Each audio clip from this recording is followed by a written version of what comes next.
Hello friends, कैसे हैं आप लोग। उम्मीद करता हूँ आप सब लोग बहुत सही होंगे। भाई अच्छे से फिट रहो, पढ़ते रहो, अच्छे से पढ़ो, ठीक है। तो चलो स्टार्ट करते हैं नेक्स्ट चैप्टर का revision, that is capital gains, जो कि सेक्शन 45 से लेके सेक्शन 55 तक क्या होता है चलता है। तो इससे पहले के सेक्शन क्या थे? Section 1 short title commencement and extend, section 2 definition, section number 3 previous year, 4 charging section, 5 जो है वो स्कोप ऑफ टोटल इनकम की बात करता है, 6 residential status, 7 income deem to receive in India, section number 8 किसकी बात करता है? इंटरिम डिविडेंड, जो सिलेबस वगैरह में नहीं है। सेक्शन नंबर 9 जो है वो आपका income deem to accrue and arise in India, जो कि बहुत इंपॉर्टेंट है। Section 10 exempt income. यहाँ तक आपके 3 चैप्टर खत्म हो जाते हैं। फिर बात करते हैं 11, 12 और 13 ट्रस्ट के रिलेटेड सेक्शन है, जो सीए इंटर के सिलेबस में नहीं है। 14 जो है वो बात करता है 5 हेड होते हैं दुनिया में, 15 से लेके 17 तक सैलरी के हेड की बात होती है, 18, 19, 20, 21 नहीं है। 22 से लेके 27 तक हाउस प्रॉपर्टी हेड की बात होती है, 28 से लेके 44 तक पीजीबीपी की बात होती है, और 45 पे आता है कैपिटल के। ये कहानी अच्छी लगी? हाँ सर। तो ये वीडियो स्टार्ट रिवीजन करने से पहले वीडियो को भाई लाइक वगैरह कर दो। अगर चैनल नहीं सब्सक्राइब किया है तो कर दो। अच्छा नहीं लगता बोलने को, फिर भी बोलते हैं तो उसका इफेक्ट पड़ता है, और मोटिवेशन ऑब्वियसली बात है मिलेगा जब ज़्यादा रीच होगा। स्टार्ट करें? हाँ जी। और अगर आपके कोई फ्रेंड को क्लास वगैरह चाहिए टैक्सेशन का तो आप उसको बता सकते हो, मेरी बहुत हेल्प होगी। सेक्शन नंबर 45 जो कि है चार्जिंग सेक्शन, क्या बोलता है ध्यान से सुनो। एक कैपिटल असेट होना चाहिए और वो कैपिटल असेट का ट्रांसफर होना चाहिए। एक कैपिटल असेट होना चाहिए और वो कैपिटल असेट का ट्रांसफर होना चाहिए। तो जिस प्रीवियस ईयर में वो कैपिटल असेट का ट्रांसफर होगा, जिस प्रीवियस ईयर में ट्रांसफर होगा, उस प्रीवियस ईयर में वो इनकम क्या मानी जाएगी? कैपिटल गेन हेड में चार्जेबल होगी। इंपॉर्टेंट क्या है? इंपॉर्टेंट है एक कैपिटल असेट होना चाहिए जो सेक्शन 214 में बताया हुआ है, एक ट्रांसफर होना चाहिए जो सेक्शन 247 में बताया हुआ है, और जिस साल ट्रांसफर होगा उस साल की इनकम क्या होगी? कैपिटल गेन हेड में चार्जेबल होगी। तो सवाल ये उठता है कि सर कैपिटल असेट होता क्या है? तो कैपिटल असेट का मतलब है प्रॉपर्टी ऑफ एनी काइंड, कोई भी तरीके की प्रॉपर्टी चलेगी, जो क्या होगी? जो असेसी ने हेल्ड की है, बिजनेस के कनेक्शन में है या नहीं है, कुछ फर्क नहीं पड़ता, मतलब हर तरीके की प्रॉपर्टी आपकी क्या मानी जाएगी? कैपिटल असेट मानी जाएगी, ऐसा लिखा है। पर उसके नीचे कुछ एक्सेप्शन लिखे हैं। पहला एक्सेप्शन है स्टॉक इन ट्रेड। अगर आपने स्टॉक होल्ड किया है तो स्टॉक आपका प्रॉपर बिजनेस के रिलेटेड असेट होता है, तो वो हम आपका कैपिटल असेट नहीं मानेंगे, क्योंकि जब आप स्टॉक बेचोगे तो आपका इनकम पीजीबीपी का होगा। सेकंड, मूवेबल पर्सनल प्रॉपर्टी, जो आपकी पर्सनल प्रॉपर्टी है, जैसे आपकी कार है, जैसे आपका मोबाइल है, जो आप मूव कर सकते हो एक जगह से दूसरी जगह पे, और वो आपके पर्सनल प्रॉपर्टी है, वो भी कैपिटल असेट नहीं मानी जाएगी। क्या बात करो सर, इतना बड़ा गवर्नमेंट ने आपको फायदा दिया है? बिल्कुल फायदा नहीं दिया है। समझो एक कार आपने 10 लाख में खरीदी, 1 साल बाद बेचोगे तो उसका वैल्यू 6 लाख होगा। तो अगर आपने बेची है 6 लाख में, ये आपका सेलिंग प्राइस है, कॉस्ट आपका 10 लाख है, तो क्या हो जाएगा? लॉस आ जाएगा। आप लॉस कैरी फॉरवर्ड कर दोगे। तो गवर्नमेंट आपको बेनिफिट नहीं देना चाहती है। गवर्नमेंट बोलती है कि इससे हमारा नुकसान होगा, इसके लिए मूवेबल पर्सनल प्रॉपर्टी जो है वो कैपिटल असेट नहीं माना जाएगा। पर बाद में गवर्नमेंट को जाके रियलाइज होता है कि ऐसी कुछ प्रॉपर्टीज होती है जिसका भाव बढ़ जाता है। जैसे ये DSP जा है, D यानी ड्राइंग, S यानी स्कल्पचर, P यानी पेंटिंग, J यानी ज्वेलरी, A यानी आर्कियोलॉजिकल कलेक्शन, और A यानी any other form of art. समझो आज आपने कोई पेंटिंग ली है, ज्वेलरी ली है, हो सकता है उसका फ्यूचर में भाव बढ़ सकता है, बिल्कुल बढ़ता है। तो इस केस में गवर्नमेंट ने बोला ये DSP जा को कैपिटल असेट माना जाएगा, पर बाकी मूवेबल पर्सनल प्रॉपर्टी जैसे रेफ्रिजरेटर, वॉशिंग मशीन, मोबाइल, ये सबको प्रॉपर्टी नहीं माना जाएगा, कैपिटल असेट नहीं माना जाएगा। फिर आपका आता है rural agriculture land in India. अगर इंडिया में, फॉरेन में नहीं, इंडिया में अगर आपका कोई रूरल एग्रीकल्चर लैंड है तो उसको भी हम कैपिटल असेट नहीं मानेंगे। उसको बेचोगे तो आपको टैक्स कैपिटल गेन हेड में नहीं देना पड़ता, बेसिकली एग्जम्प्ट हो जाएगा। और गोल्ड डिपॉजिट बॉन्ड, इसका पूरा कहानी बताया था, ये भी कैपिटल असेट नहीं माना जाएगा, रिवीजन में पूरा नहीं बता सकते। तो सवाल आता है सर, रूरल एग्रीकल्चर लैंड को बेचोगे जो इंडिया में है, उसके ऊपर क्या नहीं लगेगा? उसके ऊपर टैक्स नहीं लगेगा, कैपिटल असेट ही नहीं माना जाएगा। तो रूरल का मतलब क्या है सर? गांव, मैं तो बोलूंगा मेरा मुंबई भी गांव है, मैं जहां रहता हूँ एक ही घर है सर, ये गांव है, ऐसा नहीं चलेगा। रूरल एग्रीकल्चर लैंड का मतलब ये होता है कि जो डिस्टेंस है सबसे पहले एरियली मेजर होगा कि वो एरिया का पॉपुलेशन कितना है। तो पॉपुलेशन ऑफ एरिया और म्यूनिसिपैलिटी और कंटेनमेंट जोन अगर 10,000 से कम है, लेस देन 10,000 है, तो ये क्या नहीं माना जाएगा, अर्बन एरिया नहीं माना जाएगा। अगर 10,000 से लेके 1 लाख तक का पॉपुलेशन है तो उसके बाहर का 2 किलोमीटर का एरिया, मतलब वो एरिया तो अर्बन है 10,000 से ज्यादा। अगर पॉपुलेशन 10,000 से लेके 1 लाख तक है तो उसके एरिया के बाहर का भी 2 किलोमीटर का एरिया क्या आपका माना जाएगा, अर्बन एरिया माना जाएगा। अगर पॉपुलेशन 1 लाख से 10 लाख है तो उसके बाहर का 6 किलोमीटर का एरिया भी क्या माना जाएगा, अर्बन एरिया माना जाएगा। और पॉपुलेशन 10 लाख से भी ज्यादा है तो वो एरिया तो है ही अर्बन, पर उसके बाहर का 8 किलोमीटर तक का एरिया भी क्या माना जाएगा, अर्बन एरिया माना जाएगा। और जो अर्बन एरिया नहीं है वो क्या है, आपका रूरल एरिया है। कुछ और इंपॉर्टेंट यहाँ पे पॉइंट लिखे हैं, जैसे कार, मोबाइल पर्सनल एसेट है तो इसके ऊपर कैपिटल गेन नहीं लगेगा, क्वेश्चन में घुमाएगा, आप फंस जाओगे यहाँ पे। अगर सिल्वर यूटेंसिल को बेचोगे तो कैपिटल गेन नहीं लगेगा, गोल्ड यूटेंसिल को बेचोगे तो कैपिटल गेन लगेगा। ये सब केस लॉज थे, आप सिर्फ इतना समझ लो। अगर पूजा के लिए आपने गोल्ड बार वगैरह यूज किया है तो कैपिटल गेन लगेगा, उसको बेच दोगे तो लगेगा। और अगर आप कंपनी के शेयर वगैरह बेचते हो तो कैपिटल गेन लगेगा। फिर बात करते हैं ट्रांसफर। कैपिटल असेट का आप ट्रांसफर करोगे तो जिस प्रीवियस ईयर में ट्रांसफर करोगे उस प्रीवियस ईयर का इनकम बन जाएगा। कैपिटल असेट का मतलब मैंने रिवाइज करवा दिया, अभी ट्रांसफर का मतलब क्या होता है रिवाइज कराते हैं। देखो, नॉर्मल लैंग्वेज में, लेमन टर्म में सेल ही क्या होता है, ट्रांसफर होता है। अगर आप कोई चीज बेच देते हो तो आपका ट्रांसफर मान लिया जाएगा। पर इनकम टैक्स में ये इंक्लूसिव डेफिनेशन दिया है, मतलब और भी बहुत चीजें इंक्लूड की है। जैसे अगर आप एक्सचेंज करते हो कोई चीज तो वो भी आपका क्या माना जाएगा, ट्रांसफर माना जाएगा। अगर रेलिंक्विश करते हो, कोई चीज छोड़ देते हो, त्याग कर देते हो, तो वो भी आपका क्या माना जाएगा, कैपिटल ट्रांसफर माना जाएगा। अगर कोई चीज़ को एक्सटिंग्विश करते हो, किसी राइट को, एक्सटिंग्विश का मतलब क्या होता है, फायर एक्सटिंग्विशर होता है ना, कोई भी चीज़ को आप क्या करते हो, बुझा देते हो, दबा देते हो। तो अगर कोई राइट को एक्सटिंग्विश करते हो, रोकते हो, तो वो भी क्या ट्रांसफर माना जाएगा। अगर आप कोई भी प्रॉपर्टी का कंपलसरी एक्वाइजेशन करते हो, जैसे समझो मेट्रो बन रहा है मुंबई में, यहाँ पे बीच में कोई प्रॉपर्टी आ गई, उसको गवर्नमेंट ने कंपलसरी एक्वायर कर दिया और उसको पैसा दे रहे हैं, तो वो भी क्या माना जाएगा, ट्रांसफर माना जाएगा। अगर कोई कैपिटल असेट का ओनर है जो कन्वर्ट करता है अपने कैपिटल असेट को स्टॉक इन ट्रेड में, इसके बारे में आगे डिस्कशन देखेंगे, तो वो भी ट्रांसफर माना जाएगा। अगर कोई जीरो कूपन बॉन्ड ZCB का मैच्योरिटी होता है या रिडेम्पशन होता है तो वो भी ट्रांसफर माना जाएगा। अगर पार्ट परफॉर्मेंस ऑफ कॉन्ट्रैक्ट होता है, मतलब position of immovable property given is consideration, मतलब क्या समझो, एक मिस्टर ए है और एक मिस्टर बी है। मिस्टर ए को अपना प्रॉपर्टी बेचना था, मिस्टर बी ने बोला मैं खरीदूंगा, इसने एडवांस दे दिया 1 लाख रुपया। अभी बाद में वो बोलता है घर खरीदना ही नहीं है, ये पैसा इसने रख दिया, तो ये क्या हो गया, कॉन्ट्रैक्ट पूरा नहीं हुआ पर पैसा आ चुका है, तो ये भी ट्रांसफर माना जाएगा। और lastly, there are certain type of transaction which have given effect of transferring और enabling the enjoyment of immovable property. इसका एग्जांपल समझो, एक कोऑपरेटिव हाउसिंग सोसाइटी है। आपको पता रहेगा कोऑपरेटिव हाउसिंग सोसाइटी में आपके पास अगर घर है तो वो घर आपके नाम पे नहीं होता, वो घर किसके नाम पे होता है, सोसाइटी के नाम पे ही होता है। सोसाइटी आपको एक शेयर सर्टिफिकेट देती है कि आप ये घर का राइट क्या कर सकते हो, एंजॉय कर सकते हो। तो बस वो वाली बात है कि अगर कोऑपरेटिव सोसाइटी अपना राइट ट्रांसफर करती है तो वो भी क्या माना जाएगा, ट्रांसफर माना जाएगा।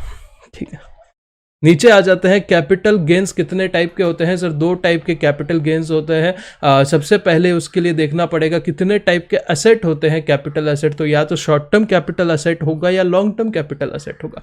अब पता कैसे चलेगा sir short term capital asset या लॉन्ग टर्म कैपिटल असेट? तो उसके लिए पीरियड ऑफ होल्डिंग दिया है। पीरियड ऑफ होल्डिंग का मतलब क्या होता है, जिस दिन आप असेट एक्वायर करते हो वहां से लेके जब तक आप असेट को बेच देते हो उसके बीच में जितना पीरियड आपने होल्ड किया था उसको पीरियड ऑफ होल्डिंग बोला जाएगा।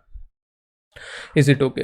तो हर एक असेट के लिए 3 साल यानी 36 मंथ आपका क्या माना जाता है, पीरियड ऑफ होल्डिंग माना जाता है। मतलब 3 साल से ज्यादा आपने रख के बेचा तो लॉन्ग टर्म माना जाएगा, उस 3 साल या उससे कम रख के बेचा तो शॉर्ट टर्म माना जाएगा। बट उसके 5 एक्सेप्शन है। पहले 2 एक्सेप्शन क्या है, अनलिस्टेड शेयर, सिर्फ शेयर, सिक्योरिटी नहीं, अनलिस्टेड शेयर या इमूवेबल प्रॉपर्टी। अगर आप इमूवेबल प्रॉपर्टी मतलब लैंड प्लस बिल्डिंग या बोथ, लैंड या बिल्डिंग या दोनों, अगर आप अनलिस्टेड शेयर या या इमूवेबल प्रॉपर्टी 2 साल भी होल्ड कर लेते हो, 2 साल से ज़्यादा तो लॉन्ग टर्म बन जाता है, अगर उससे कम तो शॉर्ट टर्म।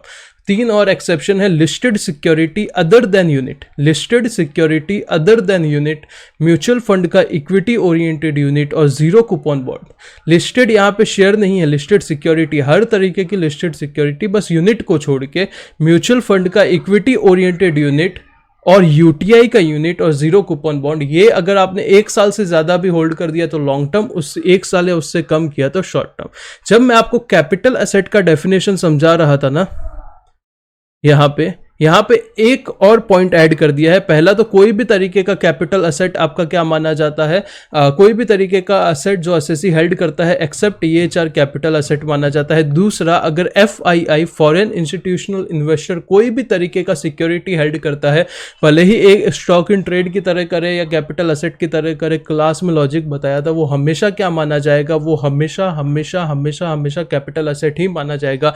एक नया पॉइंट यहाँ पे ऐड किया है, अमेंडमेंट है, जो लास्ट में मैं आपको ऑब्वियसली बात है डिस्कस करूंगा अच्छे से।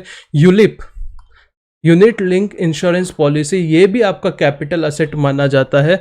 ये वीडियो का जब ये रिवीजन फटाफट खत्म हो जाएगा तो लास्ट में उसका डिस्कशन होगा, वो मैं वहाँ पे बता दूंगा कि ये कैपिटल एसेट की डेफिनेशन में ऐड हुआ है। फिर भी मैंने अभी आपको क्या करा दिया, वापस से वो बता दिया, ठीक है।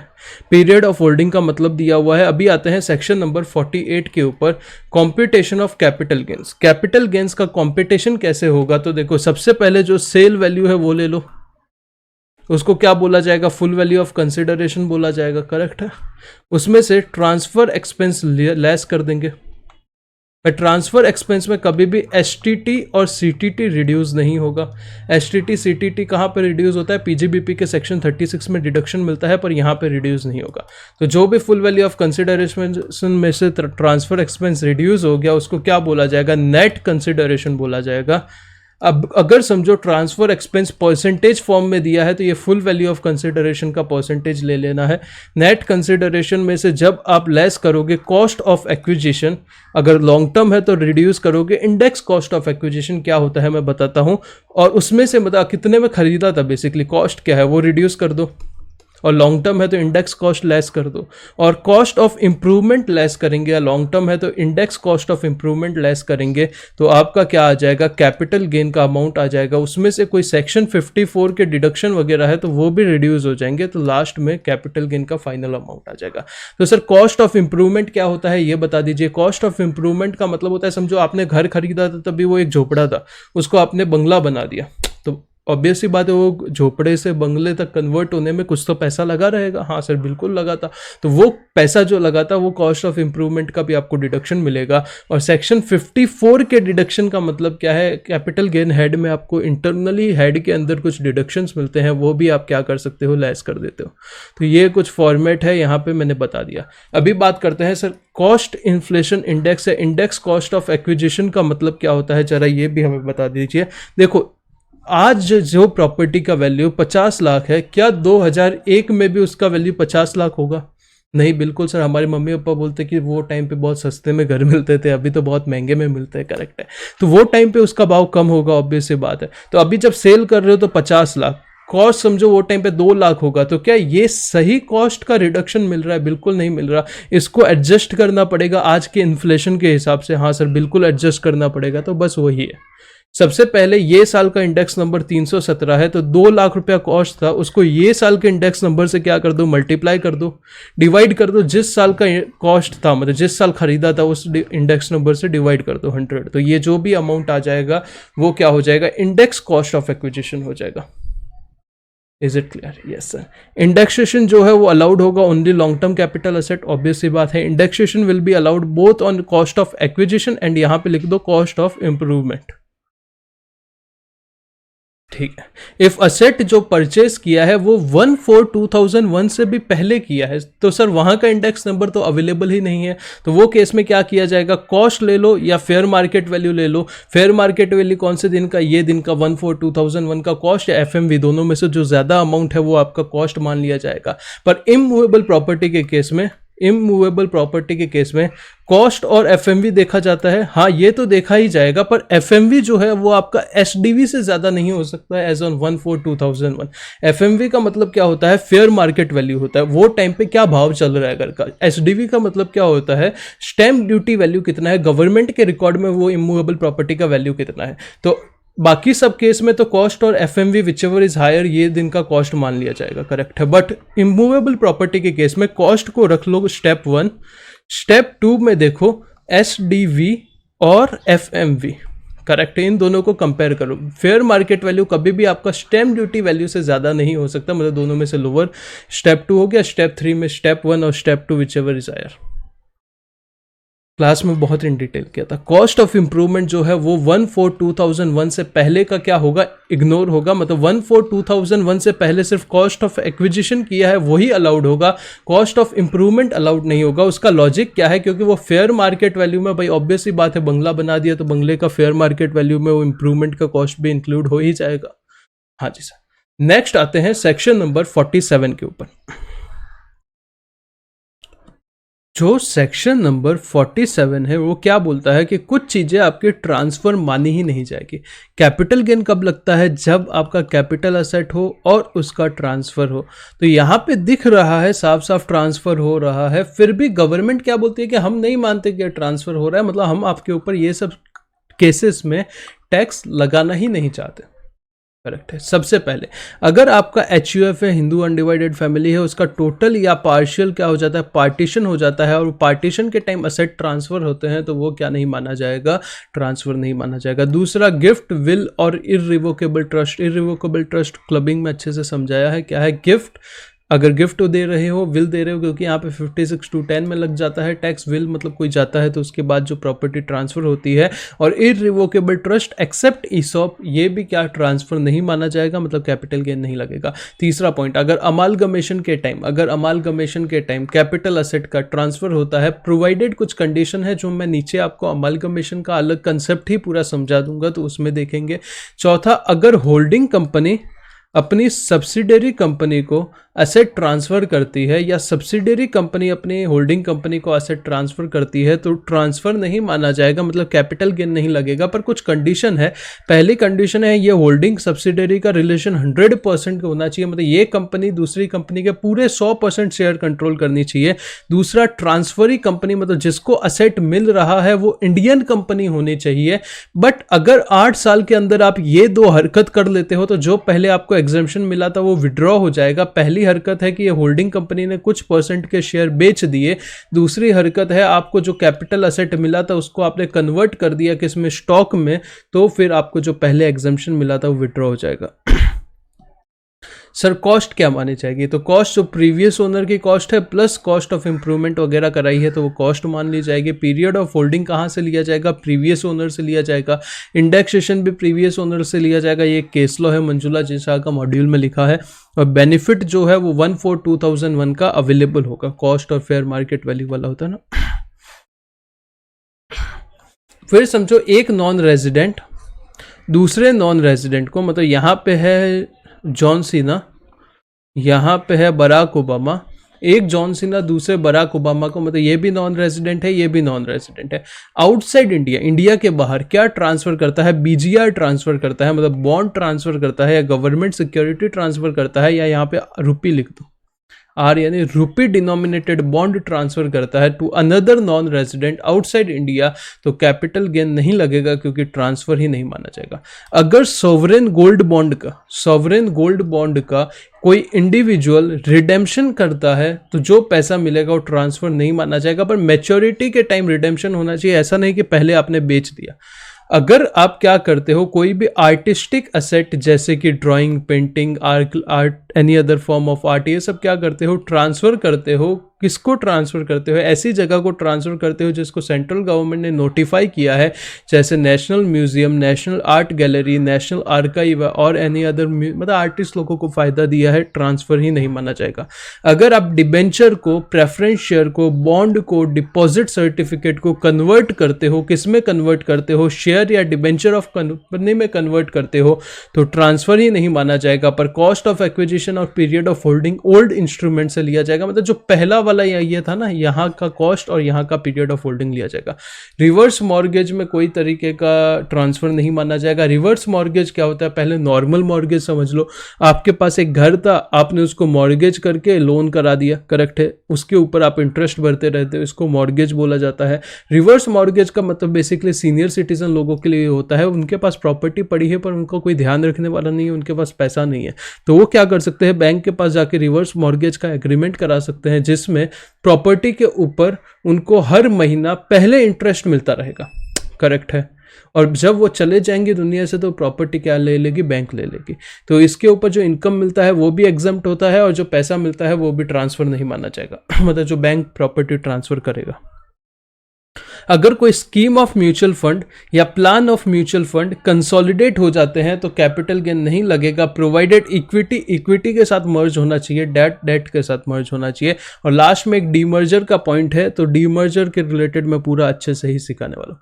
ये क्लास के अंदर ही पूरे मैंने क्या कर दिए थे, पॉइंट आपको क्या करा दिए थे, याद करा दिए थे पूरे के पूरे 14 पॉइंट सेक्शन 47 के। तो यहाँ पे तो मैंने बहुत फटाफट कराए हैं, तो चलो आगे बढ़ते हैं।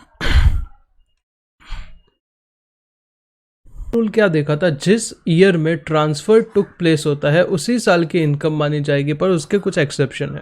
सबसे पहले अगर आपका जो एसेट था, कैपिटल एसेट था, वो क्या हो गया, डिस्ट्रॉय हो गया, डैमेज हो गया। डिस्ट्रॉय डैमेज कैसे हुआ है, डिस्ट्रॉय डैमेज FFETRCE की वजह से हुआ है।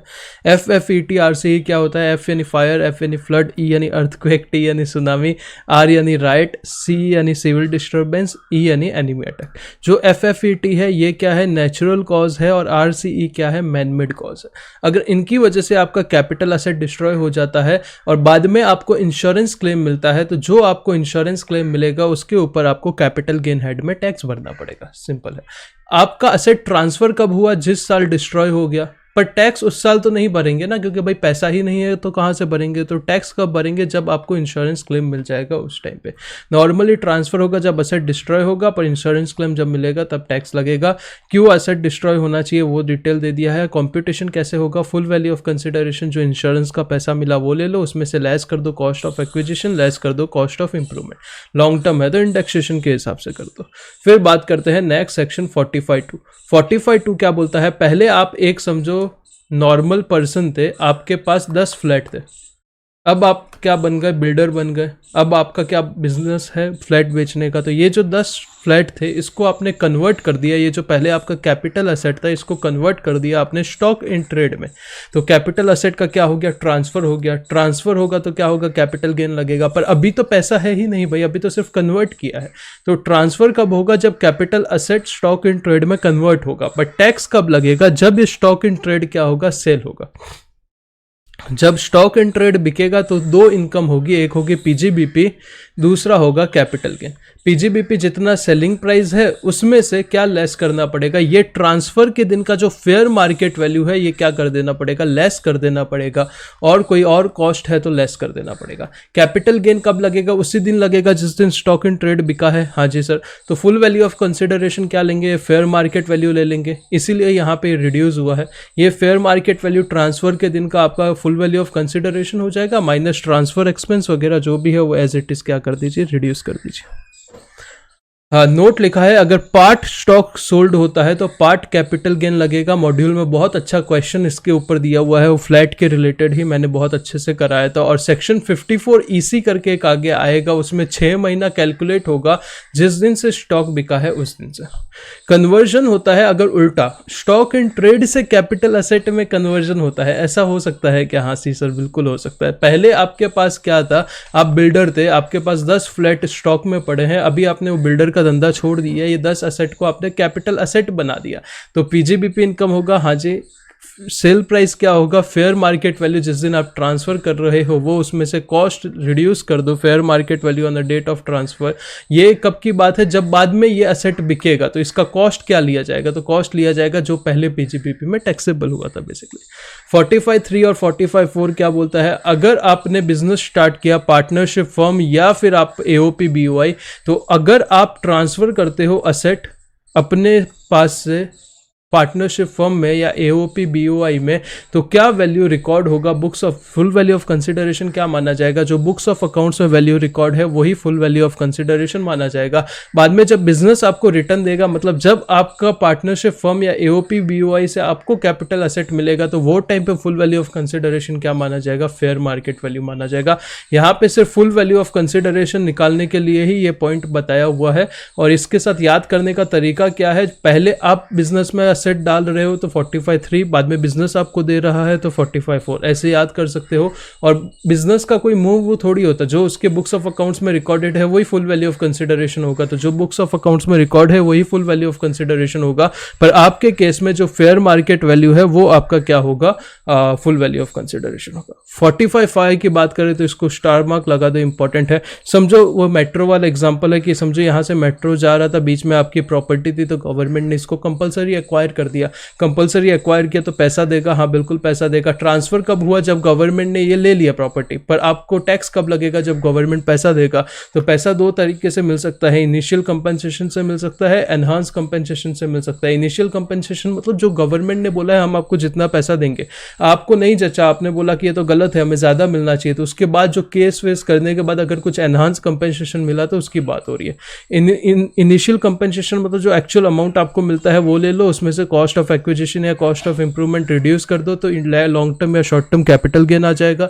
एनहांस कंपनसेशन का मतलब क्या है कि वही जो बाद में आपको पैसा मिलता है तो फुल वैल्यू ऑफ कंसिडरेशन ले लो। यहाँ पे कॉस्ट ऑफ एक्विजिशन वगैरह लेस नहीं होगा, सिर्फ कोई लीगल एक्सपेंस है तो वो लेस कर दो, कैपिटल गेन आ जाएगा। अगर कंपनसेशन मिलता है इंस्टॉलमेंट में आपको, तो जब इनिशियल कंपेंसेशन के केस में अगर इंस्टॉलमेंट में मिलता है तो जब पहला इंस्टॉलमेंट मिलेगा तब भी पूरा टैक्सेबल हो जाता है। और एनहांस कंपेंसेशन में अगर इंस्टॉलमेंट में मिलता है तो जब आपको जैसे जैसे मिलता है तब तब आपका क्या होगा? टैक्सेबल होगा। बट अगर इंटरिम ऑर्डर कोर्ट का आया है उसकी वजह से मिला है तो टैक्सेबल तब होगा जब कोर्ट का फाइनल ऑर्डर पास हो जाएगा।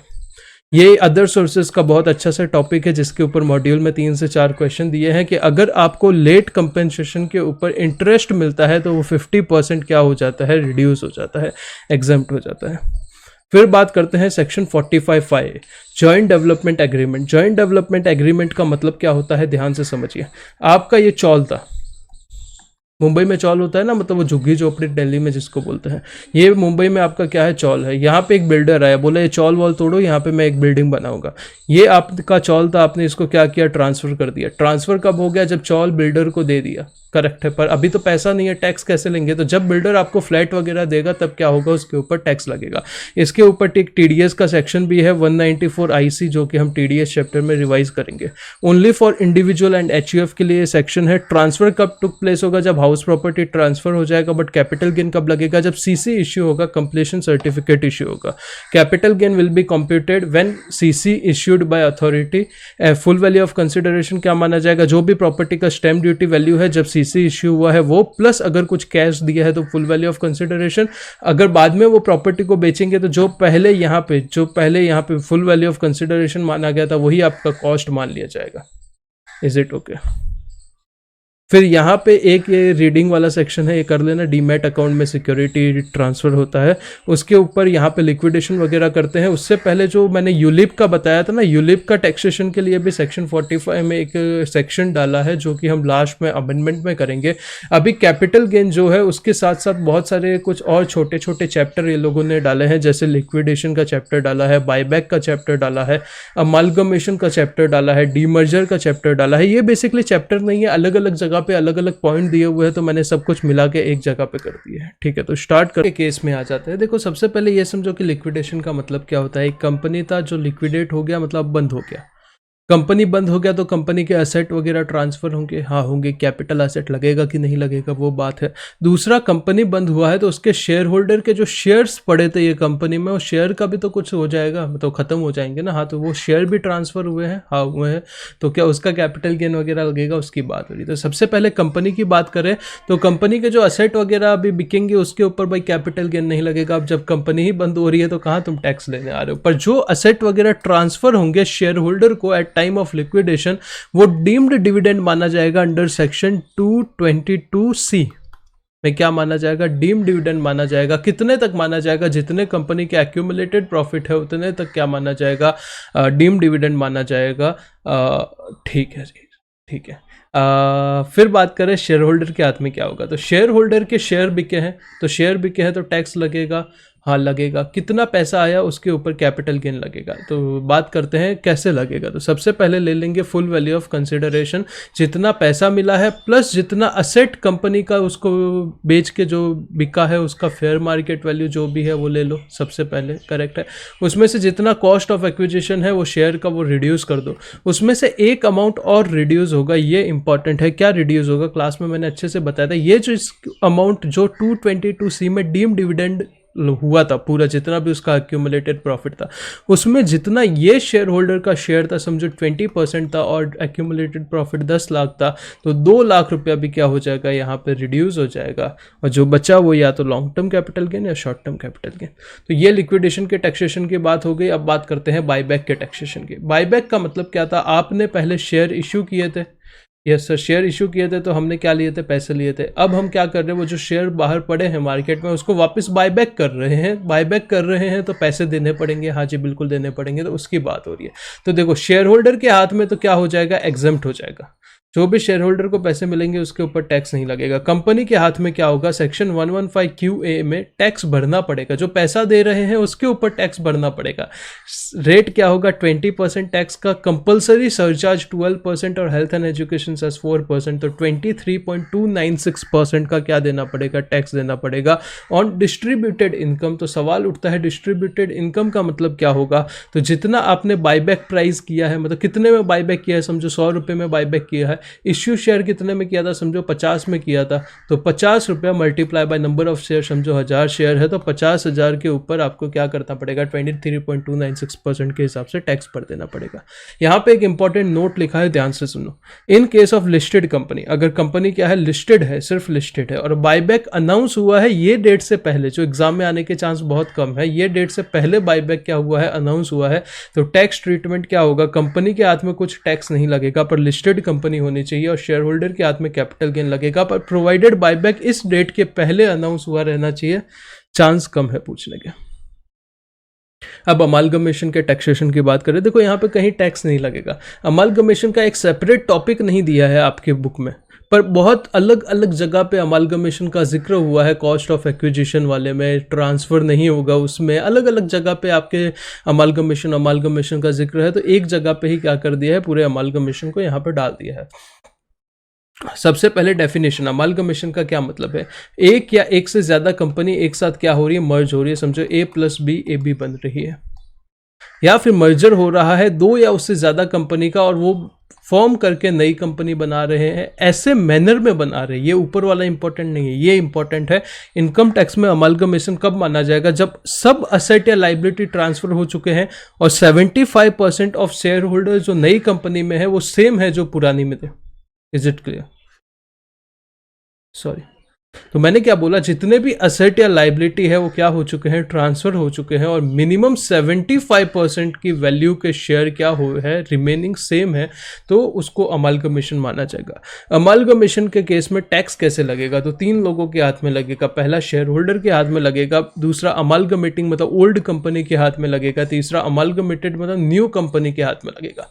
शेयर होल्डर के हाथ में सेक्शन 47 जो हम लोग ने ऊपर देखा उसके तहत कोई ट्रांसफर ही नहीं माना जाएगा, ट्रांसफर नहीं माना जाएगा तो टैक्स लगेगा ही नहीं।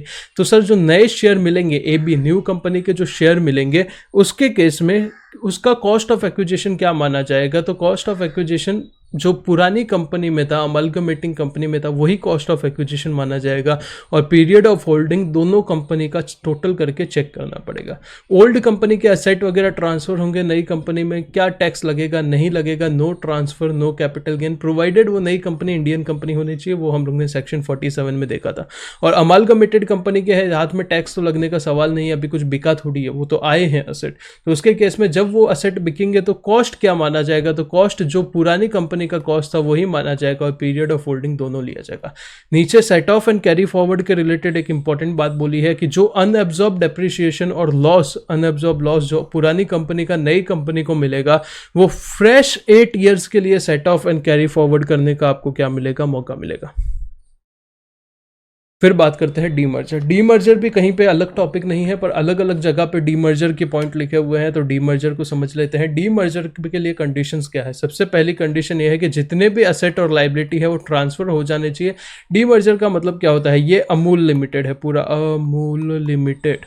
अभी अमूल लिमिटेड का अमूल बटर और अमूल चीज़ का बहुत डिमांड चल रहा है, फूड ब्लॉगर वगैरह हर जगह चीज़ करते हैं। तो चीज़ वालों ने बोला कि हम अपना अलग यूनिट बनाएंगे, हमें तुम्हारे साथ नहीं रहना है, हमें डीमर्ज हो जाना है। तो जो पुराना अमूल था वो क्या होगा? अमूल लिमिटेड जो था वो डीमर्ज कंपनी माना जाएगा, और नया अमूल चीज़ लिमिटेड जो है वो क्या माना जाएगा? वो रिजल्टिंग कंपनी माना जाएगा। Is it clear? हाँ जी सर। तो असेट एंड लाइबिलिटी जो ट्रांसफर हुए हैं रिजल्टिंग कंपनी को, वो सब ट्रांसफर होने चाहिए। पहला पॉइंट सेम है। ये वाला जो फोर्थ पॉइंट है वो भी सेम है कि 75% of value of share holder जो नई कंपनी में क्या होने चाहिए? शेयर होल्डर होने चाहिए। ये दोनों पॉइंट अमालगमेशन में भी थे। जो ट्रांसफर होना चाहिए वो सब बुक वैल्यू पे होना चाहिए, और अगर कंपनी इंड एस फॉलो करती है तो फेयर वैल्यू पे होना चाहिए। ठीक है, हाँ जी सर। जो ट्रांसफर होना चाहिए वो गोइंग कंसर्न बेसिस पे होना चाहिए। मतलब ये अमूल चीज ऐसा नहीं बोल सकता अभी डीमर्जर हो गया फिर बोलता है अभी मैं चलूंगा ही नहीं, ऐसा नहीं भाई। गोइंग कंसर्न मतलब दोनों बिजनेस चलते रहने चाहिए। और रिजल्टिंग कंपनी जो है, नई वाली कंपनी है, वो क्या करेगी? पुराने वाले कंपनी के शेयर होल्डर को प्रोपोर्शनेट बेसिस पे अपने शेयर इश्यू करेगी, एक्सेप्ट उसका खुद का कहीं पे पार्ट था वो शेयर होल्डिंग में, तो उसको निकाल के जितने बचे हुए शेयर होल्डर है उनको उसी प्रोपोर्शन में क्या करेगी? शेयर इश्यू करेगी। अगर ऐसा करती है तो फिर क्या बात, इसको डीमर्जर माना जाएगा, और डीमर्जर माना जाएगा तो ऐसे क्या होगा? टैक्सेशन होगा। तो सबसे पहले बात करें कि डीमर्ज कंपनी मतलब पुरानी कंपनी के हाथ में कैपिटल गेन लगेगा नहीं, सेक्शन 47 में माफ हो जाएगा। रिजल्टिंग कंपनी के हाथ में कॉस्ट ऑफ एक्विजिशन क्या माना जाएगा? जो कॉस्ट टू रिजल्टिंग कंपनी था, जो नीचे निकालेंगे, जो कॉस्ट ऑफ रिजल्टिंग कंपनी था वही क्या माना जाएगा? कॉस्ट ऑफ एक्विजिशन माना जाएगा। तो कैलकुलेशन करते हैं कॉस्ट कैसे निकाला जाएगा। तो देखो बड़ा ही सिंपल है, ध्यान से सुनो। जो पहले कॉस्ट था शेयर का पुरानी कंपनी में, डीमर्ज कंपनी में, वो ले लो, उसको मल्टीप्लाई करो। जब डीमर्जर हुआ तो वो टाइम पे कितना असेट ट्रांसफर हुआ, net book value of asset कितना ट्रांसफर हुआ, उससे मल्टीप्लाई कर दो, और डीमर्ज कंपनी का ट्रांसफर से पहले नेटवर्थ क्या था उससे डिवाइड कर दो। ये क्लास में बहुत अच्छे से एग्जांपल्स वगैरह के साथ समझाया था, तो ये वाला पार्ट समझ लेना। और डीमर्ज कंपनी के केस में कॉस्ट क्या होगा? मतलब पुरानी कंपनी का कॉस्ट क्या होगा? तो जो नई पहले कॉस्ट था डीमर्जर से पहले, समझो 100 रुपया कॉस्ट था, उसमें से ये ऊपर जो कॉस्ट निकला समझो 30 निकला, तो 70 क्या हो जाएगा? आपका नया कॉस्ट ऑफ एक्विजिशन हो जाएगा। स्लम सेल में कुछ एक छोटा सा अमेंडमेंट आया हुआ है, तो लास्ट में ये लेक्चर जो पूरा रिवीजन खत्म हो जाएगा उसके बाद यूलिप और स्लम सेल का मैं बात कर लूंगा। सेक्शन नंबर बात करते हैं 50C की। 50C, सेक्शन 50C को स्टार तारे जो लगाना है लगा दो, इंपॉर्टेंट है। सेक्शन 50C में क्या बोलता है? अगर आप इमूवेबल प्रॉपर्टी का ट्रांसफर करते हो और जो ट्रांसफर है वो जो आपका सेलिंग प्राइस है वो स्टैम्प ड्यूटी वैल्यू से क्या है? कम है। स्टैम्प ड्यूटी वैल्यू ज़्यादा है, सेलिंग प्राइस कम है, तो फुल वैल्यू ऑफ कंसिडरेशन आपका स्टैम्प ड्यूटी वैल्यू ही बन जाएगा।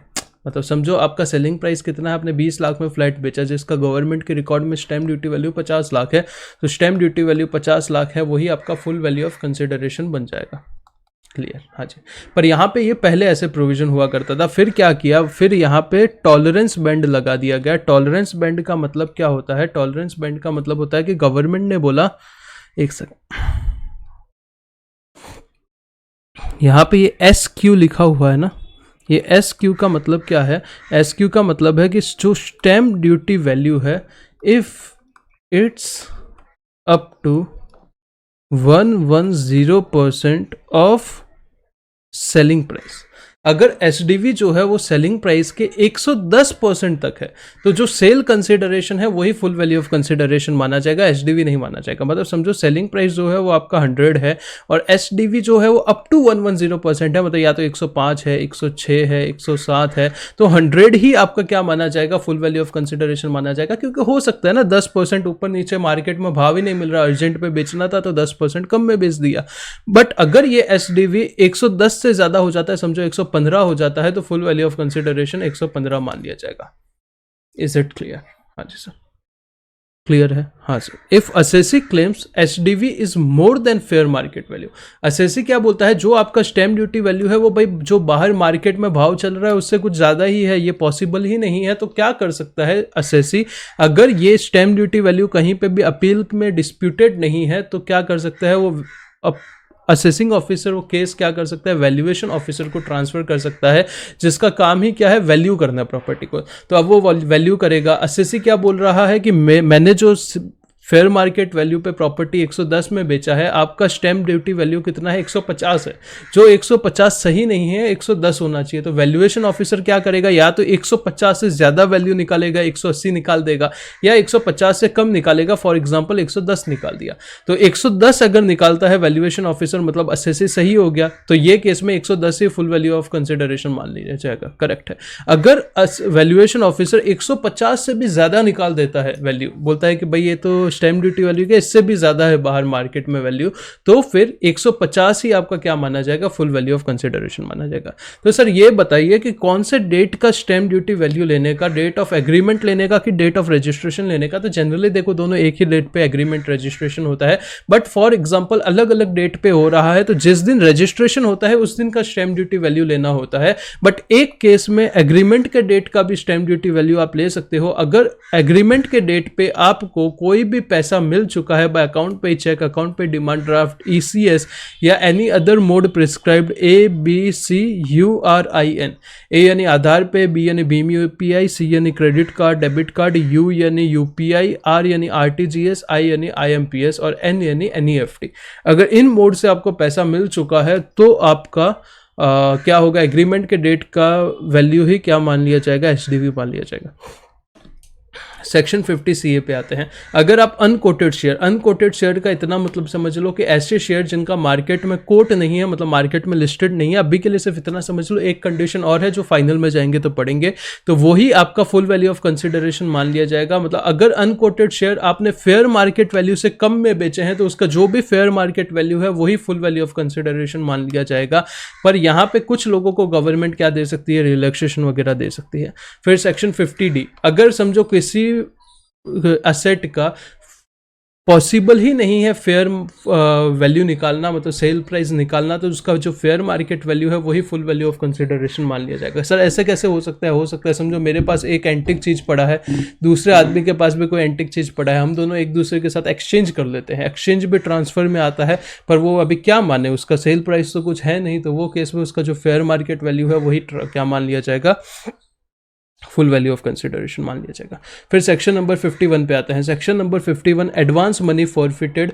एडवांस मनी फॉरफिट मतलब आपने बोला था ये घर है, ये मुझे बेचना है, सामने वाले ने बोला हाँ मुझे खरीदना है, उसने आपको एडवांस दे दिया, बोला 1 महीने बाद मैं घर खरीदूंगा, 1 महीने बाद वो आया ही नहीं, जो पहले एडवांस मनी दिया था आपने फॉरफिट कर दिया, आपने रख लिया अपने पास, तो वो जो पैसा मिला वो टैक्सेबल होगा या नहीं होगा उसकी बात हो रही है। तो मोदी जी आए 1/4/2014, नरेंद्र मोदी गवर्नमेंट है, उससे पहले क्या होता था, उसके बाद क्या होगा, तो उसके बाद वाला अपने लिए ज़्यादा इंपॉर्टेंट है। तो अब तो सीधा एडवांस मनी फॉरफिचर कहाँ टैक्सेबल हो जाएगा, इनकम फ्रॉम अदर सोर्सेस में टैक्सेबल हो जाएगा।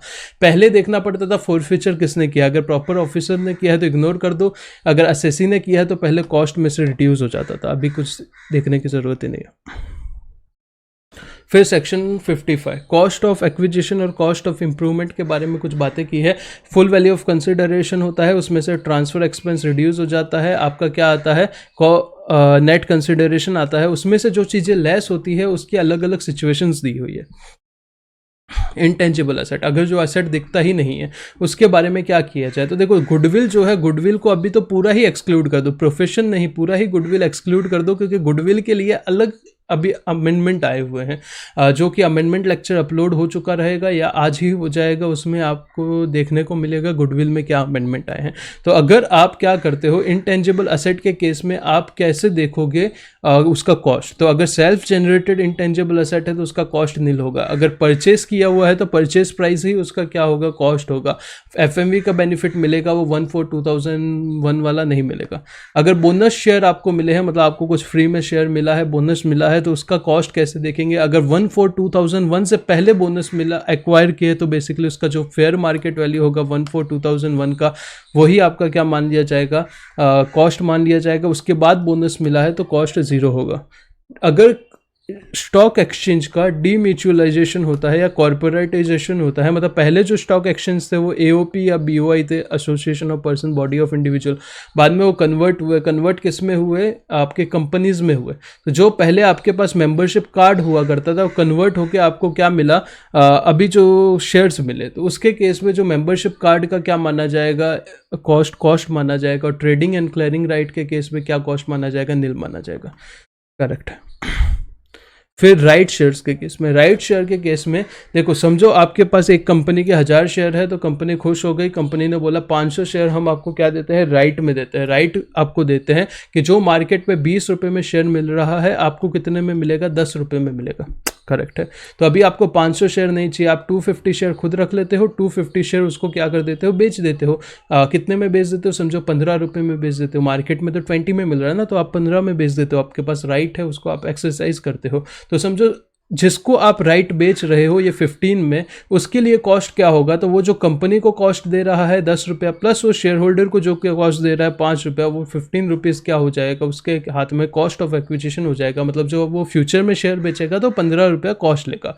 और उसका पीरियड ऑफ होल्डिंग कहाँ से काउंट होगा? जब उसको शेयर अलॉट होगा वहाँ से काउंट होगा। जब शेयर होल्डर खुद शेयर ले लेगा तो उसके केस में कॉस्ट ऑफ एक्विजिशन क्या होगा? जो अमाउंट वो कंपनी को पे करता है 10 रुपया, उसका कॉस्ट होगा। पीरियड ऑफ होल्डिंग कहाँ से लेगा? अलॉटमेंट डेट से लेगा। अगर वो शेयर को क्या कर देता है? रिनाउंस कर देता है, मतलब वो 15 रुपये में बेच देता है, तो फुल वैल्यू ऑफ कंसिडरेशन क्या होगा? 15 होगा। कॉस्ट क्या होगा? 0 होगा। कॉस्ट तो उसके लिए थोड़ी है, एक्चुअली 15 नहीं, रिनाउंस प्राइस तो 5 होगा, 10 तो कंपनी को देगा। तो ये 5 रुपये उसके हाथ में क्या हो जाएगा? हमेशा शॉर्ट टर्म कैपिटल गेन मान लिया जाएगा, शॉर्ट टर्म कैपिटल गेन माना जाएगा। क्योंकि जब आपको राइट मिलेगा वहां से लेके जब शेयर अलॉट होंगे वो कभी भी 1 साल से ज़्यादा का पीरियड नहीं होता है। Period of holding from offer date to renunciation date आपका क्या माना जाएगा? पीरियड ऑफ होल्डिंग माना जाएगा। कॉस्ट ऑफ इंप्रूवमेंट गुडविल वाले को अभी एक बार के लिए साइड में रखो। टैक्स रेट जानने से पहले एक दो और इंपॉर्टेंट कंसेप्ट कर लेते हैं, लास्ट में टैक्स रेट को क्या करेंगे? निपटा देंगे।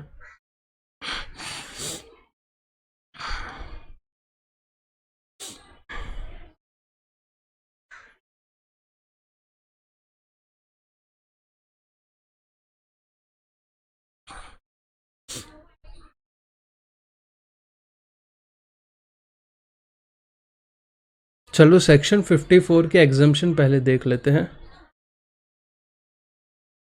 एक चार्ट बनाया हुआ है जो टेलीग्राम चैनल पे आपको मिल जाएगा फॉर फ्री ऑफ कॉस्ट, तो वहाँ से वो आप चार्ट डाउनलोड कर लीजिए। सेक्शन 54 में बहुत सारे कैपिटल गेन में आपको क्या मिलता है? एग्जम्पशन मिलते हैं। एग्जम्पशन का मतलब क्या होता है? ध्यान से समझो। आपने फुल वैल्यू ऑफ कंसिडरेशन लिया, माइनस आपने क्या किया? ट्रांसफर एक्सपेंस किया, तो आपको नेट कंसिडरेशन मिला, minus cost of acquisition improvement less किया, आपको कैपिटल गेन आया। अब इसमें से आपको एग्जम्पशन मिलेगा। अगर आपने ये काम किए है तो ये सेक्शन में आपको क्या मिलेगा? एग्जम्पशन मिलेगा। करेक्ट है? हाँ जी सर, करेक्ट है। एग्जम्पशन मतलब आपका टैक्स कम होगा, टैक्स कम होगा तो आपको बेनिफिट है, पर गवर्नमेंट को क्या है? लॉस है। गवर्नमेंट को अगर लॉस है तो कुछ कंडीशंस गवर्नमेंट लगाएगी, उसी की बात हो रही है। तो देखो यहाँ पे ध्यान से समझो, क्वेश्चंस लिखे हुए हैं और ये जितने भी सेक्शन के एग्जम्पशन है उसके आंसर लिखे हुए। पहला क्वेश्चन है कि किसको डिडक्शन मिलेगा, दूसरा कौन सा असेट ट्रांसफर करना पड़ेगा, तीसरा क्या री एक्वायर करना पड़ेगा, कितने टाइम में री एक्वायर करना पड़ेगा, लॉक इन पीरियड मतलब कितना टाइम रखना पड़ेगा अगर वापस री एक्वायर किया है, एग्जम्पशन कितना मिलेगा, क्या capital gain accounts deposit scheme applicable है। ये क्या है कि आप री एक्वायर मत कर रहे हो, आप ये स्कीम के तहत बैंक अकाउंट में पैसा डाल के भी डिपॉजिट करके रख देते हो तो भी चलेगा। और क्या कोई स्पेशल पॉइंट है या नहीं है, ऐसे कुछ क्वेश्चंस है और उसके आंसर है। तो ये एक चार्ट में आपका सब एग्जम्पशन क्या हो जाएगा? खत्म हो जाएगा। तो सबसे पहले सेक्शन 54 में किसको डिडक्शन मिलेगा? तो सिर्फ इंडिविजुअल एचयूएफ को मिलेगा। क्यों मिलेगा? अगर आप लैंड एंड बिल्डिंग का क्या करते हो? ट्रांसफर करते हो, वापस क्या खरीदते हो? रेसिडेंशियल हाउस प्रॉपर्टी खरीदते हो। कब तक खरीदते हो? 1 साल पहले, मतलब जब बेचा उससे 1 साल पहले खरीद रहे हो, या 2 साल उसके बाद खरीद रहे हो, या 3 साल के अंदर अंदर कंस्ट्रक्शन कर रहे हो। तो वो जो प्रॉपर्टी है वो आपको 3 साल तक रखनी है। तो आपको एग्जम्पशन कितना मिलेगा? जितना आपका पहले कैपिटल गेन हुआ था वो ले लो, और जितना नए कॉस्ट का नए असेट का कॉस्ट है, दोनों में से लोअर अमाउंट आपको क्या मिल जाएगा? एग्जम्पशन मिल जाएगा। Capital gain account scheme applicable है? हाँ बिल्कुल एप्लीकेबल है। कुछ अमेंडमेंट आया था फिनेंस एक्ट 2019 में, मतलब 2 साल पहला। अगर अमेंडमेंट क्या था कि अगर लॉन्ग टर्म कैपिटल गेन आपको 2 करोड़ रुपए तक होता है तो असेसी परचेज कर सकता है कितना, 2 property instead of once in a lifetime. देखो आपको सामने एक प्रॉपर्टी का ही ऑफर होता है, आपने एक बेचा एक खरीद लिया, पर यहाँ पे क्या बोला है, अगर आपका long term capital gain 2 crore रुपए तक है तो लाइफ टाइम आपको ऑप्शन मिलेगा एक बार की आप एक की जगह 2 प्रॉपर्टी खरीद के भी क्या कर सकते हो, एग्जम्पशन ले सकते हो। सेक्शन आते हैं नेक्स्ट 54B पे। हर एक असेसी को बेनिफिट मिलेगा, क्या बेचना है, अर्बन एग्रीकल्चर लैंड बेचना है, खरीदना क्या है, अर्बन या रूरल एग्रीकल्चर लैंड खरीदना है, कितने टाइम में खरीदना है, जब बेचा था उसके 2 साल के अंदर अंदर खरीदना है, तो डिडक्शन सेम एज 54 आपको लॉक इन पीरियड मतलब उतने 3 साल तक रखना है, और सेम एज 54 आपको क्या मिल जाएगा, डिडक्शन भी मिल जाएगा। Capital gain account scheme applicable है, हाँ बिल्कुल है, पर कंडीशन क्या है, असेसी को खुद को या उसके पेरेंट्स को जो लैंड है एग्रीकल्चर अर्बन लैंड वो 2 साल के लिए क्या करनी है, यूज करनी है for agriculture before transfer. Next section पे आते हैं 54D। हर एक असेसी को बेनिफिट मिलेगा, आपको क्या करना है, आपका इंडस्ट्रियल लैंड एंड बिल्डिंग था वो क्या किया है, गवर्नमेंट ने या किसी और ने कंपलसरी एक्वायर कर दिया है, आपने सामने क्या खरीदा है, वापस इंडस्ट्रियल लैंड एंड बिल्डिंग खरीदना है, कितने टाइम में खरीदा है, 3 साल में खरीदा है, तो 3 साल तक आपको वो रखना है, तो सेम एज 54 आपको डिडक्शन मिल जाएगा। कैपिटल गेन अकाउंट स्कीम यहाँ पे भी एप्लीकेबल है। फिर आते हैं नेक्स्ट सेक्शन 54EC। हर एक असेसी को बेनिफिट मिलता है, आपको क्या बेचना है, लैंड एंड बिल्डिंग बेचना है जो आपका लॉन्ग टर्म कैपिटल असेट था, मतलब आपने 2 साल तक होल्ड करके रखा था, और सामने आपको क्या खरीदना है, बॉन्ड खरीदना है, NHAI national highway authority of India, RECL rural electrification corporation limited, PFCL power finance corporation limited, IRFCL Indian railway finance corporation limited, इनके बॉन्ड खरीदने हैं। कितने टाइम में खरीदने हैं, 6 महीने के अंदर अंदर खरीदने हैं, और आपको 5 साल तक उनको होल्ड पे रखना है, मतलब बेचना नहीं है, तो आपको सेम एज 54 का एग्जम्पशन मिल जाएगा। Capital gain account scheme applicable नहीं है, पर इंपॉर्टेंट क्या है ये ध्यान रखो, if investment made within 6 month but bond issued after 6 month then also exemption is allowed. मतलब इसमें आपका गलती थोड़ी है, आपने इन्वेस्टमेंट 6 महीने के अंदर अंदर कर दिया, पर बॉन्ड जो आपको इश्यू हुए हैं वो 6 महीने के बाद हुए हैं, तो भी आपको डिडक्शन मिल जाएगा। और यहाँ पे 50 लाख वाला एक इंपॉर्टेंट पॉइंट है, ध्यान रख लेना। नेक्स्ट आते हैं सेक्शन 54F पे। इंडिविजुअल HUF को बेनिफिट मिलेगा अगर आप कोई भी कैपिटल असेट बेचते हो except residential house property. Residential house property को छोड़ के आप कोई भी कैपिटल असेट बेचते हो और सामने एक रेसिडेंशियल हाउस प्रॉपर्टी खरीदते हो, तो आपको कब तक खरीदना है, -1 +2 +3 में खरीदना है। इस हिसाब से आपको लॉक इन पीरियड 3 साल रखना है। तो आपको एग्जम्पशन कैसे मिलेगा वो ध्यान से समझो, ये थोड़ा सा अलग चीज़ है। यहाँ पे देखो, आपको जो कैपिटल गेन आया है वो ले लो, उसको मल्टीप्लाई करो कॉस्ट ऑफ न्यू असेट से, जितने में नई कॉस्ट आई है वो ले लो, मतलब कॉस्ट ऑफ न्यू असेट, जो भी असेट की नई कॉस्ट है वो ले लो, डिवाइड बाय नेट कंसिडरेशन कर दो। ये रेशियो वगैरह का लॉजिक बताया था, तो इस हिसाब से जो भी अमाउंट आएगा उतना आपको क्या भरना पड़ेगा, आपको एग्जम्पशन मिल जाएगा। Capital gain account scheme applicable है, हाँ जी एप्लीकेबल है। ट्रांसफर के टाइम पे असेसी के पास एक से ज्यादा हाउस प्रॉपर्टी नहीं होना चाहिए रेसिडेंशियल। नेक्स्ट आते हैं सेक्शन नंबर 54G। हर एक असेसी को एप्लीकेबल है। आप क्या कर रहे हो, प्लांट एंड मशीनरी या land and building, not furniture, furniture को छोड़ के प्लांट एंड मशीनरी या लैंड एंड बिल्डिंग का ट्रांसफर कर रहे हो अर्बन एरिया से, कहाँ पे, रूरल एरिया में, या रूरल एरिया में खरीद रहे हो 1 साल पहले बेचने से या 3 साल के अंदर अंदर, तो सेम एज 54 आपको क्या करना है, 3 साल लॉक इन करना है, और एग्जम्पशन आपको इसी तरीके से मिल जाएगा, कैपिटल गेन और cost of new asset. Capital gain account scheme applicable है, हाँ जी सर बिल्कुल एप्लीकेबल है, पर exemption for purchase, construction and shifting expense for plant and machinery and land and building and notified expense in rural area. मतलब आपको exemption किसका मिलेगा, परचेज का भी मिलेगा और नोटिफाइड एक्सपेंस है उसका भी मिलेगा। तो यहाँ पे जो था सेम टू सेम 54G भी है। जैसा 54G में क्या हो रहा था, अर्बन एरिया से रूरल एरिया में जा रहे थे, यहाँ पे नॉर्मल एरिया से SEZ में जाओगे तो भी सेम तरीके से क्या आपको एग्जम्पशन मिल जाएगा। यहाँ पे मैंने बहुत कम टाइम में आपको ये समझाने की कोशिश की है। आगे बढ़ते हैं। एक और इम्पॉर्टेंट चीज़ है, ये एग्जम्पशन वाला पार्ट तो मेजॉरिटी मतलब 90% तो मैंने 5 मिनट में आपको निपटा दिया है। यहाँ पे एक सेक्शन है जो मैंने लिख के रखा है, चलो उसको मैं लास्ट में कराता हूँ। एक सेकेंड, कहाँ पे लिखा है वो देखना पड़ेगा। अगर आपको ये बुक चाहिए तो भी आप ले सकते हो, जस्ट आपको बेसिक कुछ नॉमिनल अमाउंट पे कर देना है और आपकी बुक घर पे आ जाएगा। एक इम्पॉर्टेंट सेक्शन है। अगर आप डेप्रिशिएबल असेट को बेच देते हो तो उसके केस में कैपिटल गेन कैसे लगेगा या नहीं लगेगा उसकी बात करते हैं। करेक्ट है, ये चार्ट जो है वो मैं अभी वापस समझा देता हूँ, अगर आप बुक ले रहे हो तो लिख देना उसके पीछे, ठीक है। Capital gains in case of depreciable asset, अगर डेप्रिशिएबल असेट को बेचोगे तो या तो शॉर्ट टर्म कैपिटल गेन होगा या शॉर्ट टर्म कैपिटल लॉस होगा या फिर कैपिटल गेन होगा ही नहीं, कभी भी लॉन्ग टर्म यहाँ पे नहीं होगा, हमेशा शॉर्ट टर्म होगा। इतना क्लियर है? हाँ जी सर, इतना क्लियर है। कैपिटल गेन कब होगा तब पता है, या तो असेट ही नहीं रहा ब्लॉक में या फिर असेट का WDV नहीं रहा ब्लॉक में। अगर असेट भी पड़ा है और WDV भी पड़ा है, दोनों अगर पड़ा है तो कभी भी कैपिटल गेन नहीं हो सकता। यहां तक क्लियर है? या तो असेट नहीं रहना चाहिए या WDV नहीं रहना चाहिए, दोनों में से एक चीज तो चली जानी चाहिए। तो देखो असेट कैसे ट्रांसफर होगा, या तो पूरा का पूरा ब्लॉक ट्रांसफर हो जाएगा या पूरा ब्लॉक ना ट्रांसफर होकर आधा अधूरा ब्लॉक ट्रांसफर होगा। मतलब एक ब्लॉक में 10 असेट है, या तो 10 की 10 असेट बेच दी या 10 नहीं बेची, 5 बेची। करेक्ट है, तो यहाँ पे 10 बेच दी, यहाँ पे 5 बेची, ठीक है। अगर समझो पहले एग्जांपल में 10 की 10 असेट बेच दी तो पूरी की पूरी असेट ट्रांसफर हो चुकी है। करेक्ट है, अगर पूरी असेट ट्रांसफर हो चुकी है मतलब कैपिटल या तो गेन होगा या लॉस होगा, क्योंकि असेट बचा ही नहीं है। Is it clear?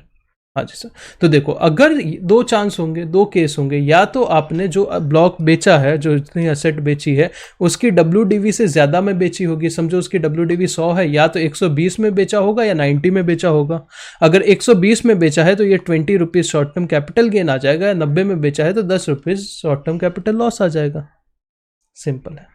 हाँ जी सर। तो देखो वेयर अगर सेलिंग प्राइस जो है वो WDV से क्या है, कम है, मतलब अगर 1 लाख का WDV है तो सेलिंग प्राइस 90 है, तो शॉर्ट टर्म कैपिटल लॉस 10 का आ जाएगा। WDV है पर असेट नहीं है, अगर असेट नहीं है तो डेप्रिसिएशन नहीं होगा।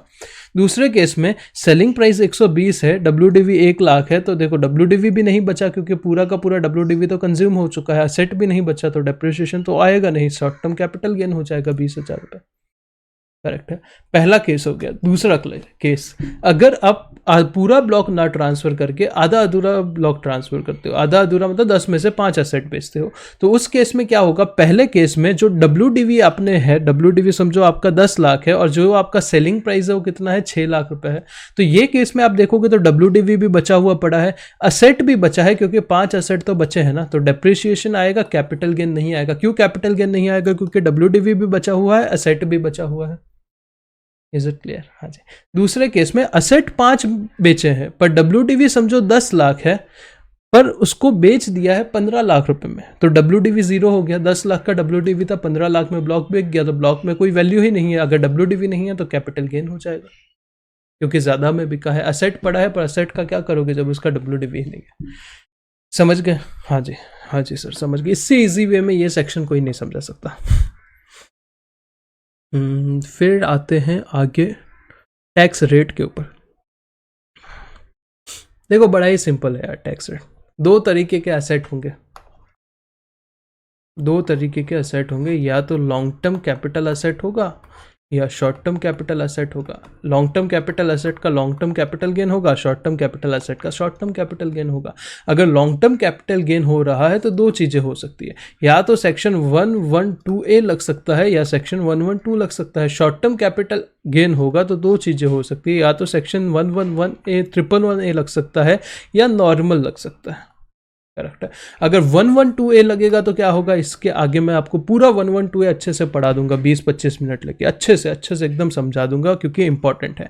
112 होगा तो क्या होगा, 20% टैक्स रेट लगेगा, पर इसके कुछ एक्सेप्शन है, आपको ऑप्शन दिए गए हैं, मैं बताता हूँ। अगर STCG 111A होगा तो क्या होगा, क्यों लगेगा, क्या लगेगा मैं बताता हूँ, शांति रखो। 111A होगा तो क्या होगा, 111A होगा तो 15% टैक्स लगेगा, और अगर 111A में नहीं आता है तो नॉर्मल स्लैब रेट में चला जाएगा। तो असेट दो होंगे, या तो लॉन्ग टर्म कैपिटल गेन होगा या शॉर्ट टर्म होगा। अगर लॉन्ग टर्म कैपिटल गेन होता है तो दो सिचुएशन होगी, या 112A लगेगा या 112 लगेगा। अगर 112A लगता है तो 10% का टैक्स रेट लगेगा इन एक्सेस ऑफ ₹1 लाख, जो कि मैं पूरा आगे आपको समझाने वाला हूँ।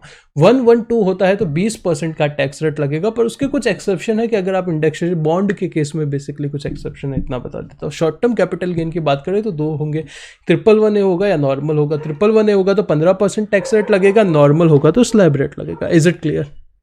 Yes sir clear. तो यहाँ से अभी आगे आपको टैक्स रेट का 112A पूरा इन डिटेल आपको मैं समझाने वाला हूँ। उसमें कहीं कहीं पे ये सब भी समझा दूंगा, 111A वगैरह क्लास में हमने बहुत अच्छे से इन डिटेल ये कर लिया है, तो आपको रिवीजन के लिए वो हेल्पफुल हो जाएगा, ठीक है।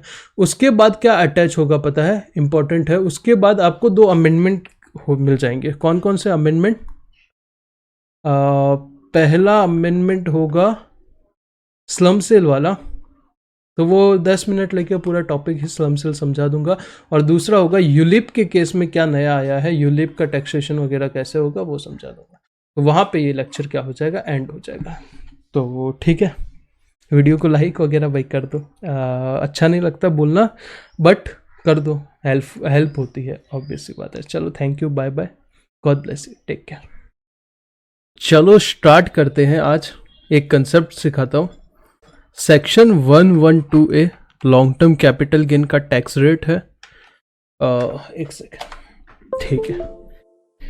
चलो स्टार्ट करें सेक्शन 112A। हाँ जी बिल्कुल सर, स्टार्ट करते हैं। कैपिटल गेन्स हम लोग पढ़ रहे थे। कैपिटल गेन में बहुत सारी चीजें सीख ली है, सब कुछ सीख लिया है। एक सेक्शन छोटा सा बचा हुआ था, सेक्शन नंबर 112A, जो कि लगभग आज आधे घंटे के अंदर हो जाएगा, 30 to 40 मिनट्स के अंदर सब कुछ अच्छे से समझेंगे, हो जाएगा। तो स्टार्ट करते हैं। सर कैपिटल गेन का मतलब क्या होता है, सबसे पहले ये बताओ, जरूरी है समझना ये सेक्शन तक पहुंचने के लिए। सेक्शन नंबर 45 जो है वो चार्जिंग सेक्शन है कैपिटल गेन का। वो बोलता है कि अगर सेक्शन 214 में जो कैपिटल असेट दिए हुए हैं उसका आप ट्रांसफर करते हो, और जिस ईयर में ट्रांसफर करते हो उस ईयर के, उस प्रीवियस ईयर की क्या मानी जाएगी, इनकम मानी जाएगी। जो भी आपका सेल होगा वो बेसिकली उसमें से रिड्यूस होता है, कॉस्ट ऑफ एक्विजिशन, वो सब अपने को पता है, करेक्ट है। उससे पहले बताता हूं कि सर ये क्या होगा, कैपिटल गेन का फॉर्मेट क्या होगा। Full value of consideration minus transfer expense आ जाएगा नेट कंसिडरेशन। उसमें से 2 चीजें रिड्यूस होगी, कॉस्ट ऑफ एक्विजिशन या इंडेक्स कॉस्ट ऑफ एक्विजिशन, या cost of improvement / index cost of improvement. तो आपका आ जाएगा कैपिटल गेन। नहीं समझा तो कुछ नहीं, पुण्य के हिसाब से सुन लो कि अच्छा लगेगा, पुण्य मिलेगा, सुन लो उस हिसाब से, ठीक है। तो अभी हम क्या देखने वाले हैं, ये जो कैपिटल गेन आ गया उसके ऊपर टैक्स रेट है एक, सेक्शन 112A। ये क्या है, टैक्स रेट है, बेसिकली आपको इतना समझना है। तो देखो कितने टाइप की टैक्स रेट होती है, तो देखो इनकम टैक्स में अलग अलग टाइप की अलग अलग टैक्स रेट्स होती है। उसमें जो कैपिटल गेन्स है उसके लिए क्या होता है, अलग टैक्स रेट होती है। लास्ट लेक्चर में हम लोग ने इन डिटेल सब समझा था। अभी मैं क्या करता हूं, आपको यहां पे शॉर्ट फटाफट समराइज वे में बताता हूं कैपिटल गेन्स में टैक्स रेट कैसे होगी। तो 2 तरीके के कैपिटल गेन होंगे, या तो लॉन्ग टर्म कैपिटल गेन होगा या तो शॉर्ट टर्म कैपिटल गेन होगा। लॉन्ग टर्म कैपिटल गेन में 2 तरीके के क्या होंगे, सेक्शंस होंगे, 2 तरीके की रेट होगी। अगर LTCG 112A होता है तो टैक्स रेट क्या होगा, और अदर LTCG पे क्या होगा। STCG में STCG 111A में टैक्स रेट क्या होगा, और बाकी में टैक्स रेट क्या होगा। ये ओवरव्यू है जो समझना बहुत जरूरी है। देखो समझ तो आप लॉन्ग टर्म कैपिटल गेन तो मैं आपको 7-8 मिनट में समझा दूंगा, 112A सिर्फ, पर ये समझना जरूरी है कि देखो कैपिटल गेन में टैक्स रेट चलती किस हिसाब से है। तो देखो 2 तरीके के कैपिटल गेन होते हैं, LTCG होता है और STCG होता है, शॉर्ट टर्म होता है और लॉन्ग टर्म होता है, करेक्ट है, हाँ जी सर। तो सबसे पहले मैंने क्या किया, लॉन्ग टर्म को ले लिया, लॉन्ग टर्म को 2 भाग में डिवाइड किया। पहला है LTCG 112A, दूसरा है अदर LTCG। शॉर्ट टर्म को भी 2 पार्ट में डिवाइड किया, STCG 111A और दूसरा क्या है, अदर STCG, अदर STCG। तो LTCG 112A जो कि अभी ये हम लेक्चर में पूरा सीखेंगे आगे, उसका टैक्स रेट क्या होता है अभी के लिए से सुन लो, 10% होता है। अदर LTCG का क्या होगा, कहीं पे 20% होगा, कुछ एक्सेप्शन होंगे जो कि हमने कल लेक्चर में पढ़े थे।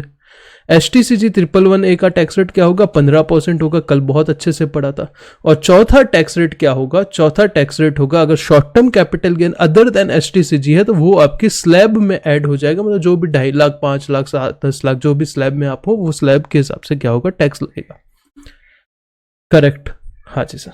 अभी आपको LTCG 112A और STCG 111A का क्या है, एक रिलेशन है। क्या रिलेशन है? इन दोनों का रिलेशन ऐसा है कि दोनों में सेम एसेट है। अगर सेम एसेट आप क्या करते हो, ट्रांसफर करते हो, और अगर शॉर्ट टर्म के लिए करते हो तो STCG लग जाएगा 111A जिससे 15% टैक्स लगेगा, और लॉन्ग टर्म में ट्रांसफर करते हो तो आपको 112A लग जाएगा जिसपर 10% टैक्स लग जाएगा। इतना समझा? अभी तक मैंने क्या बोला? हाँ सर इतना समझा। बस इतना ही यहाँ पे एक बार का बताना था कि भाई चल कैसे रहा है, ये स्ट्रक्चर कैसे चल रहा है वो समझना जरूरी है। तो देखो, सबसे पहले मैंने बताया कि कैपिटल गेन का मतलब क्या होता है वो अपने को पता है। तो ये for this section which capital asset need to be transfer, कौन से ऐसे कैपिटल असेट है जो बेचोगे तो ये सेक्शन अट्रैक्ट हो जाएगा, सेक्शन 112A अट्रैक्ट हो जाएगा।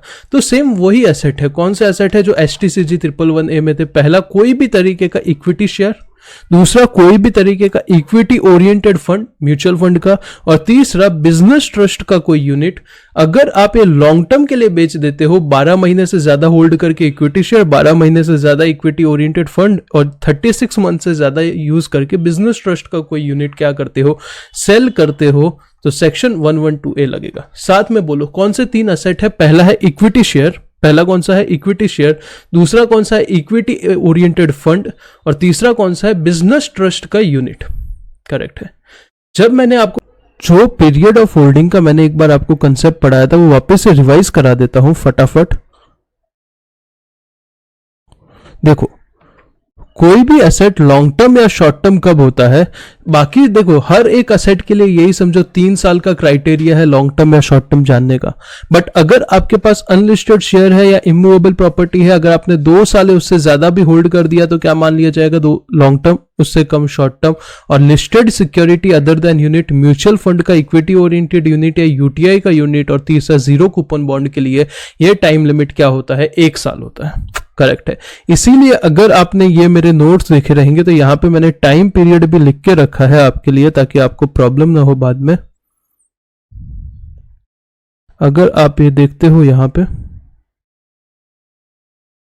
इक्विटी शेयर कब लॉन्ग टर्म शॉर्ट टर्म के लिए क्या पीरियड देखा जाएगा? 12 महीना देखा जाएगा। इक्विटी ओरिएंटेड फंड के लिए 12 मंथ देखा जाएगा, और बिजनेस ट्रस्ट के यूनिट के लिए क्या देखा जाएगा? 36 मंथ देखा जाएगा। करेक्ट है। हाँ जी सर। तो यहां पे मैंने सिर्फ आपको बेस क्लियर कर दिया है कि ये कब लगेगा, कैपिटल गेन पे लगेगा, क्या पीरियड, कौन कौन से असेट पे लगेगा, 3 असेट पे लगेगा, equity share, equity oriented fund और unit of business trust. Correct है। इनका टाइम पीरियड क्या देखा जाएगा? 12 महीना, 12 महीना, 36 मंथ। और एक कैपिटल गेन के टैक्स रेट का बेसिक स्ट्रक्चर मैंने बताया था। अभी सर रेट क्या होगा? तो टैक्स रेट होगा LTCG 112A में 10% इन एक्सेस ऑफ ₹1 लाख। मतलब समझो आपने इनकम कमाया 1.5 लाख रुपया LTCG 112A वाला, तो टैक्स 1,50,000 पे नहीं लगेगा, इसमें से 1 लाख रिड्यूस कर देंगे, सिर्फ 50,000 पे टैक्स लगेगा एट द रेट 10%। मतलब 1 लाख के ऊपर जितना भी अमाउंट है, समझो आपने 1,90,000 कमाया तो 90,000 पे, 10 लाख कमाया तो 9 लाख पे, समझो सिर्फ 75,000 कमाया तो कोई टैक्स नहीं लगेगा। गवर्नमेंट बोलती है 1 लाख के ऊपर, मतलब आप क्या हो, आपने अच्छा पैसा कमाया है, 1 लाख के ऊपर जितना भी कमाया है उसके ऊपर 10% क्या करो, हमें टैक्स दो। तो ये है टैक्स रेट। फॉर एग्जाम्पल, अगर आपने 4,80,000 रुपीज कमाया है तो 4,80,000 माइनस 1 लाख कितना होता है? 3,80,000 होता है, into 10%, that will be 38,000 rupees आपका क्या आएगा? टैक्स आएगा। यहां तक क्लियर है? हाँ सर, यहां तक क्लियर है। अभी आपको बताता हूं सर, ये 112 है तो अभी आया है कुछ टाइम पहले, 2-4 साल पहले। इससे पहले क्या होता था जानना जरूरी है, तभी आप आगे के प्रोविजन समझ पाओगे। एक सेक्शन होता था, याद नहीं करना है, 1038 करके एक सेक्शन होता था जो बोलता था अगर आप ये शेयर लॉन्ग टर्म में बेचते हो तो कोई टैक्स ही नहीं लगेगा, नो टैक्स, 0 टैक्स, ऐसा प्रोविजन था। टैक्स हॉलीडे, भाई कोई टैक्स ही नहीं लगेगा अगर आप equity share, equity oriented fund या यूनिट ऑफ बिजनेस ट्रस्ट, जो अभी कंडीशन है वही कंडीशन पहले भी थी, अगर आप STT वगैरह पे कर देते हो तो कोई टैक्स लगेगा ही नहीं, एकदम माफ, मजे करो। करेक्ट है। तो फिर ये जब 10% टैक्स रेट लेके आए तो कुछ हुआ रहेगा ना? हाँ हुआ था, आगे देखेंगे। तो उससे पहले देखते हैं क्या कंडीशन होगी अगर आपको 112A का बेनिफिट लेना है। तो देखो दो कंडीशन है, इक्विटी शेयर के लिए अलग कंडीशन है, equity oriented unit and unit of business trust के लिए अलग कंडीशन है। इक्विटी ओरिएंटेड यूनिट मतलब म्यूचुअल फंड वाला, और यूनिट ऑफ बिजनेस ट्रस्ट मतलब बिजनेस ट्रस्ट के यूनिट। अगर ये बेचोगे आप तो आपको बस इतना ध्यान रखना है कि जब बेचोगे तब एसटीटी पे किया रहना चाहिए। एसटीटी का मतलब होता है सिक्योरिटी ट्रांजैक्शन टैक्स। ये ऑटोमेटिकली कट जाता है ज्यादातर टाइम में, तो आजकल तो ऑटोमेटिकली ऑनलाइन डिडक्ट हो जाएगा, टैक्स है एक तरीके का।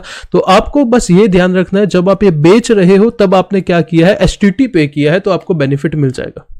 दूसरा, अगर इक्विटी शेयर्स है आपके पास तो आपको यह ध्यान रखना है जो एसटीटी है वो आपने खरीदते टाइम भी पे किया था और बेचते टाइम भी पे किया था। बिजनेस ट्रस्ट और इक्विटी ओरिएंटेड यूनिट के केस में सिर्फ बेचते टाइम में आपको ध्यान रखना है, पर इक्विटी शेयर के केस में दोनों टाइम पे आपने क्या किया होना चाहिए, ये एसटीटी पे किया रहना चाहिए। Is it clear? हाँ जी सर। पर इसमें एक एक्सेप्शन है आईएफएससी का। आईएफएससी क्या होता है? इंटरनेशनल फाइनेंशियल सर्विस सेंटर होता है। अगर यहां पे आप क्या करते हो, ट्रांजैक्शन करते हो उसमें रिकॉग्नाइज स्टॉक एक्सचेंज में और फॉरेन करेंसी बेसिकली इन्वॉल्व होता है, तो वहां पे ये क्या नहीं होगा, ये एसटीटी वाला पॉइंट एप्लीकेबल ही नहीं होगा, क्योंकि वहां पे एसटीटी लगता ही नहीं है। Is it clear? कंडीशन समझा? इक्विटी शेयर के केस में खरीदते बेचते दोनों टाइम एसटीटी पे किया रहना चाहिए, और इक्विटी ओरिएंटेड यूनिट के केस में बेचते और म्यूचुअल और कौन सा बिजनेस ट्रस्ट के यूनिट के केस में बेचते टाइम एसटीटी पे किया रहना चाहिए। एक्सेप्शन क्या है? आईएफएससी में अगर किया है तो चलेगा, विदाउट एसटीटी। करेक्ट। अभी तक इंपॉर्टेंट क्या क्या सीखा? कौन से एसेट ट्रांसफर करोगे, equity share, equity oriented fund या unit of business trust. Tax rate क्या लगेगा? 10% in excess of ₹1 lakh. Condition क्या है? एसटीटी वाला। Is it clear? अभी आते हैं समझने के लिए आगे सेक्शन 48 में कंप्यूटेशन ऑफ कैपिटल गेन का फॉर्मेट क्या दिया है। तो सर फॉर्मेट ऐसा दिया है कि सबसे पहले फुल वैल्यू ऑफ कंसिडरेशन लेना होता है जिसमें सेलिंग प्राइस होगी। तो यहां पे क्या होगा, जो आपने कैपिटल एसेट वो तीनों होल्ड किए हैं उसको जो प्राइस में बेचोगे वो प्राइस यहां पे आ जाएगी। अगर कोई ट्रांसफर करने के लिए कुछ एक्सपेंस किए है तो वो रिड्यूस कर दो, तो यहां पे नेट कंसिडरेशन आ जाएगा। अभी बात करते हैं cost of acquisition. Sir cost क्या आएगा, समझो, बहुत इंपॉर्टेंट है। मैंने क्या बोला, पहले सेक्शन 1038 लगता था, उसमें नो टैक्स था, कोई टैक्स ही नहीं लगेगा। अभी अरुण जेटली जी ये बजट लेके आए थे 1 फ़रवरी को, करेक्ट है? हाँ जी सर, 1 फ़रवरी को बजट लेके आए थे 2018 में, जिसमें बोला था कि अभी हम 10% क्या लगाएंगे, टैक्स लगाएंगे। अभी 10% टैक्स लगाने का मतलब क्या होता है पता है? किसी ने समझो 1 लाख रुपए में ये एसेट होल्ड किया था, खरीदा था 1 लाख रुपए में, उसका वैल्यू 1 करोड़ हो गया ओवर 100 साल, 50 साल, 60 साल, हो सकता है 100 करोड़ क्या 10 करोड़ 100 करोड़ हो सकता है, क्यों नहीं हो सकता? करेक्ट है। तो समझो 10 करोड़ उसका वैल्यू हो गया। अभी वो फुल वैल्यू ऑफ कंसिडरेशन में 10 करोड़ डालेगा, ट्रांसफर एक्सपेंस नील डालेगा, नेट कंसिडरेशन 10 करोड़, फिर क्या कॉस्ट ऑफ एक्विजिशन में वो 1 लाख डालेगा क्या लगता है आपको? इंडेक्सेशन करके भी कितना है, वो सवाल ही नहीं उठता है यहाँ पे। तो 1 लाख रिड्यूस अगर हम करते हैं तो क्या इतने अमाउंट पे वो टैक्स भरेगा? बिल्कुल नहीं भरेगा। बजट कब आता है? 1 फ़रवरी को। ये 1 फ़रवरी को जो बजट आता है वो प्रोविजन कब से स्टार्ट होते हैं?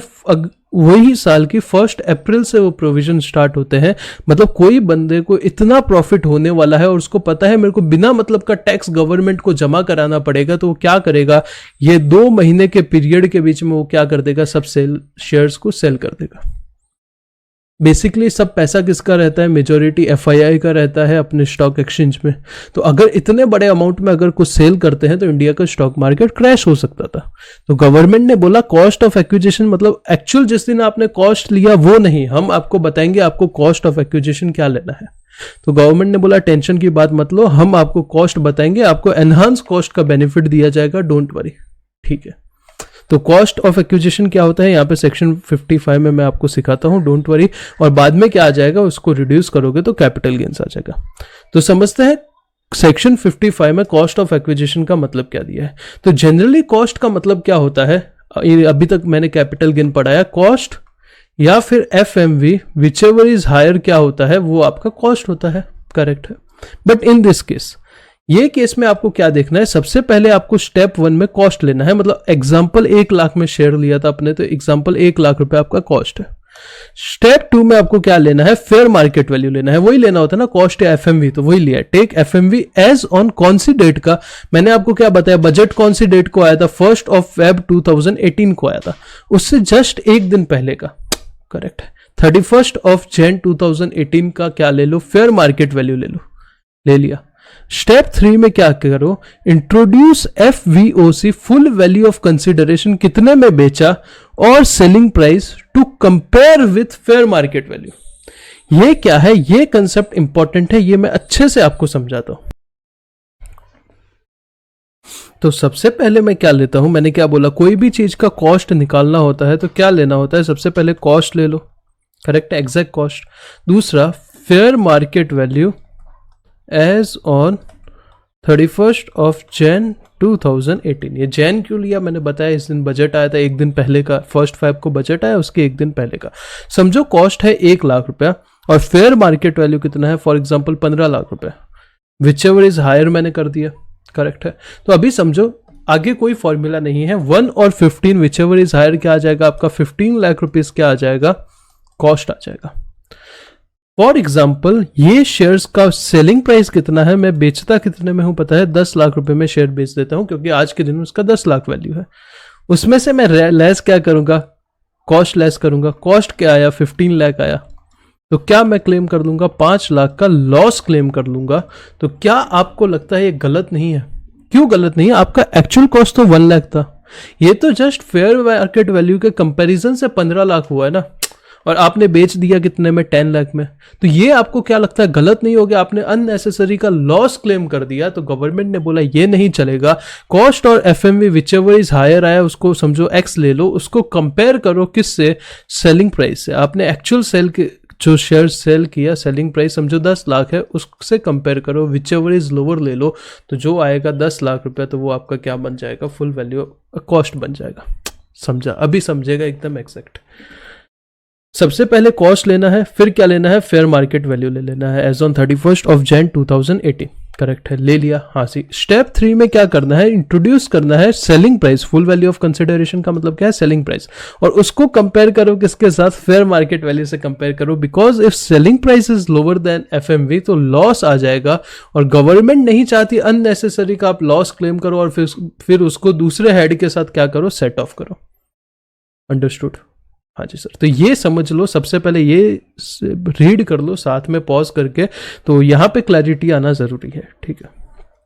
और सिंपल है, सबसे पहले क्या करना है, कॉस्ट लेना है, उसको फेयर मार्केट वैल्यू से कंपेयर करना है, दोनों में से जो ज्यादा होगा उसको कंपेयर कर लेना है सेलिंग प्राइस से, सिंपल है। हाँ जी सर। फिर मैं यहाँ पे आपको fair market value, fair market value, fair market value बोले जा रहा हूँ। सर ये फेयर मार्केट वैल्यू कैसे निकालेंगे वो भी बता दो। तो देखो 31 Jan 2018 का फेयर मार्केट वैल्यू निकालने के लिए सबसे पहले जो भी आपके पास यूनिट या शेयर है उसको क्लासिफाई कर दो दो चीज़ों में, सबसे पहले लिस्टेड में और उसके बाद अनलिस्टेड में। लिस्टेड वालों का अलग कैटेगरी बनाओ, अनलिस्टेड वालों का अलग कैटेगरी बनाओ। लिस्टेड का आपको क्या निकालना है, एफएमवी निकालना है। तो आप देखो 31 Jan 2018 में उसका हाईएस्ट प्राइस क्या कोट हुआ था, 31 Jan 2018 में उसका हाईएस्ट प्राइस क्या कोट हुआ था, जो भी कोट हुआ था वो आपका क्या बन जाएगा, फेयर मार्केट वैल्यू बन जाएगा। समझो 31 Jan 2018 में कोई ट्रेडिंग हुआ ही नहीं, तो highest price when such trading take place, मतलब उस दिन से पहले जब भी ट्रेडिंग हुआ है उस टाइम का क्या ले लो, आप ये ले लो, जो हाईएस्ट प्राइस था वो आपका क्या बन जाएगा, फेयर मार्केट वैल्यू बन जाएगा। तो देखो लिस्टेड के केस में तो बड़ा ही सिंपल है, सबसे पहले क्या ले लो, हाईएस्ट प्राइस ले लो जिस दिन 31 Jan 2018 का अगर ट्रेडिंग हुआ है। तो अगर ट्रेडिंग उस दिन हुआ ही नहीं तो आपको क्या लेना है, अगर ट्रेडिंग हुआ ही नहीं तो क्या आपको लेना है, जिस दिन उससे पहले कभी ट्रेडिंग हुआ है उस दिन का हाईएस्ट प्राइस। क्लियर? हाँ जी। अनलिस्टेड यूनिट या अनलिस्टेड शेयर्स के केस में सबसे पहले यूनिट्स के केस में क्या लेना है, जिस दिन 31 Jan 2018 का एनएवी क्या था, नेट एनुअल वैल्यू, वही आपका क्या बन जाएगा, आपका कॉस्ट बन जाएगा, फेयर मार्केट वैल्यू बन जाएगा। बट फॉर शेयर्स के केस में आपको कैसे निकालना है, कॉस्ट ऑफ एक्विजिशन को ले लो, जो एक्चुअल कॉस्ट है उसको मल्टीप्लाई करो ए से, डिवाइड करो बी से। ए क्या है, CII फॉर 1718 मतलब जिस टाइम बजट आया था उसका कॉस्ट इन्फ्लेशन इंडेक्स नंबर 272, और डिवाइड कर दो बी से। बी क्या है, जिस टाइम आपने परचेस किया था उसका CII, अपने एग्जांपल में 1 2, या फिर जब भी आपने वो शेयर्स परचेस किए थे वो आपका क्या बन जाएगा, FMV बन जाएगा। तो देखो ध्यान से सुनो, FMV के लिए दो पार्ट में डिवाइड करो, सबसे पहले लिस्टेड, दूसरा अनलिस्टेड। लिस्टेड शेयर्स यूनिट सबके लिए सेम ही चीज है। 31 जन 2018 का हाईएस्ट कोट था वो आपका FMV होगा। अगर उस दिन ट्रेडिंग नहीं हुआ तो उससे पहले जब भी ट्रेडिंग हुआ उस दिन का हाईएस्ट कोट आपका क्या रहेगा, FMV रहेगा। अनलिस्टेड यूनिट है, अनलिस्टेड शेयर्स के लिए सबसे पहले यूनिट्स की बात करें तो जो NAV था 31 जन 2018 का वही आपका FMV रहेगा। शेयर्स के केस में कॉस्ट को ले लो, अभी फेयर मार्केट वैल्यू में कन्वर्ट करना है ना, तो सबसे पहले कॉस्ट को ले लो, उसको 1718 के इंडेक्स नंबर से मल्टीप्लाई कर दो, डिवाइड जिस टाइम परचेस किया था उसके इंडेक्स नंबर से डिवाइड कर दो। करेक्ट है, हाँ जी। तो इतना ये रीड कर लो FMV वाला कंसेप्ट। देखो ये दो कंसेप्ट ही इंपॉर्टेंट है, एक तो रेट याद रखना इंपॉर्टेंट है, दूसरा कॉस्ट कैसे निकालेंगे वो निकालना इंपॉर्टेंट है, और तीसरा FMV कैसे निकालेंगे वो निकालना कम इंपॉर्टेंट है। बाकी कुछ नहीं है, बाकी थियोरी है। रीड कर लो, इसके बाद एग्जाम्पल भी करेंगे, और ये नोट्स जो है ये आपको मिल जाएंगे free of cost Telegram channel पे। तो मैंने आपको ऊपर क्या बताया था, मैंने बताया था इक्विटी शेयर के केस में जब आपने खरीदा था या जब आप बेच रहे हो, दोनों टाइम पे अगर STT पे होगा तो ही आपको 112A का बेनिफिट मिलेगा, ऐसा मैंने बोला था। हाँ जी सर, बिल्कुल बोला था। तो यहाँ पे क्या लिखे हैं, कुछ ऐसे कंडीशन लिखे हैं, in certain cases central government can notify mode of acquisition of equity shareholder where STT is not applicable. इसका मतलब क्या है, इसका मतलब बड़ा ही सिंपल है। अगर आप चाहो तो यहाँ पे लिख सकते हो, क्या लिख सकते हो, if STT has not been paid, even if STT has not been paid, then also benefit of 112A will be allowed। मतलब क्या है कि अगर आपने भले ही STT नहीं पे किया खरीदते टाइम, एक्विजिशन के टाइम से बात हो रही है, खरीदते टाइम STT नहीं पे किया तो भी आपको ये केसेस में 112A का बेनिफिट मिलेगा। अभी थियोरी है पूरा, कुछ ऐसा महान काम नहीं है। सबसे पहला क्या है, अगर आपने इक्विटी शेयर एक्वायर किए हैं before 1/10/2004 eligible for benefit of LTCG 112A even if STT is not paid. इसका मतलब क्या है, अगर आपने शेयर खरीदे थे 1/10/2004 से पहले और वो टाइम पे आपने STT नहीं पे किया तो भी आपको बेनिफिट मिल जाएगा। सर ऐसा क्यों, क्योंकि इससे पहले STT था ही नहीं यही दिन STT बेसिकली एप्लीकेबल हुआ था इनकम टैक्स में, तो ऑब्वियस सी बात है जब था ही नहीं तो कैसे कोई पे करेगा। तो ये तो पॉइंट बड़ा ही क्लियर है, सिर्फ एक डेट याद रखनी है। यहाँ पे क्या लिखा है, भले ही आपने एक्विजिशन के टाइम पे STT नहीं पे किया है, भले ही आपने एक्विजिशन के टाइम पे STT नहीं पे किया है तो भी LTCG का बेनिफिट मिलेगा, LTCG का बेनिफिट मिलेगा। बट एक्सेप्शन क्या है, एक्सेप्शन ये 3 पॉइंट है। ये 3 पॉइंट में आपको एक्विजिशन के टाइम कंपलसरी क्या करना है, STT पे करना है, नहीं तो बेनिफिट नहीं मिलेगा। पहला क्या पॉइंट है, कैपिटल एसेट आपने एक्वायर किया था during period where company delist and got relist again. मतलब क्या है, ये एक पीरियड है, समझो 1 अप्रैल, ये टाइम पे कंपनी स्टॉक एक्सचेंज से डीलिस्ट हो गई और 1 जून के टाइम वापस रीलिस्ट हो गई। अगर ये पीरियड के बीच में आप क्या करते हो, शेयर एक्वायर करते हो और आपने STT नहीं पे किया तो आपको बेनिफिट नहीं मिलेगा। पहला पॉइंट क्लियर है, हाँ जी सर। दूसरा पॉइंट क्या बोलता है, equity share which are not frequently traded and acquisition made through preferential share issue. इसका मतलब क्या है, जो ऐसे कुछ शेयर है जो फ्रिक्वेंटली ट्रेड नहीं होते शेयर मार्केट में और उसका एक्विजिशन कैसे हुआ है, प्रेफरेंशियल इश्यू से हुआ है, तो वो केस में भी अगर STT नहीं पे किया है तो आपको LTCG 112A का बेनिफिट नहीं मिलेगा। थर्ड पॉइंट, आपने एक्विजिशन किया है of existing equity share not through recognised stock exchange. आपने रिकॉग्नाइज्ड स्टॉक एक्सचेंज से क्या नहीं किया है, एक्विजिशन नहीं किया है, मतलब शेयर मार्केट से नहीं खरीदा है, कोई और तरीके से खरीदा है, तो भी अगर आपने STT नहीं पे किया है तो आपको बेनिफिट नहीं मिलेगा। तो मैंने क्या बोला, इक्विटी शेयर के केस में एक्विजिशन के टाइम पे भी आपको क्या पे करना है, एसटीटी पे करना है, पर जब 1 अक्टूबर 2004 से पहले एसटीटी था ही नहीं, तब भी नहीं भरा तो चलेगा। और ये 3 केस कैसे याद रखने, ये ही 3 एक ऐसे केस है जहां पे अगर एक्विजिशन के टाइम पे आप एसटीटी नहीं पे करते तो आपको बेनिफिट नहीं मिलता, बाकी सब जगह पे मिल जाएगा। पहला क्या, असेट डीलिस्टिंग के टाइम से लेके रीलिस्टिंग के बीच में आपने खरीदा, पहला पॉइंट। दूसरा पॉइंट, ऐसे शेयर जो फ्रीक्वेंटली ट्रेड नहीं होते और आपने प्रेफरेंशियल इश्यू वगैरह से खरीद लिए।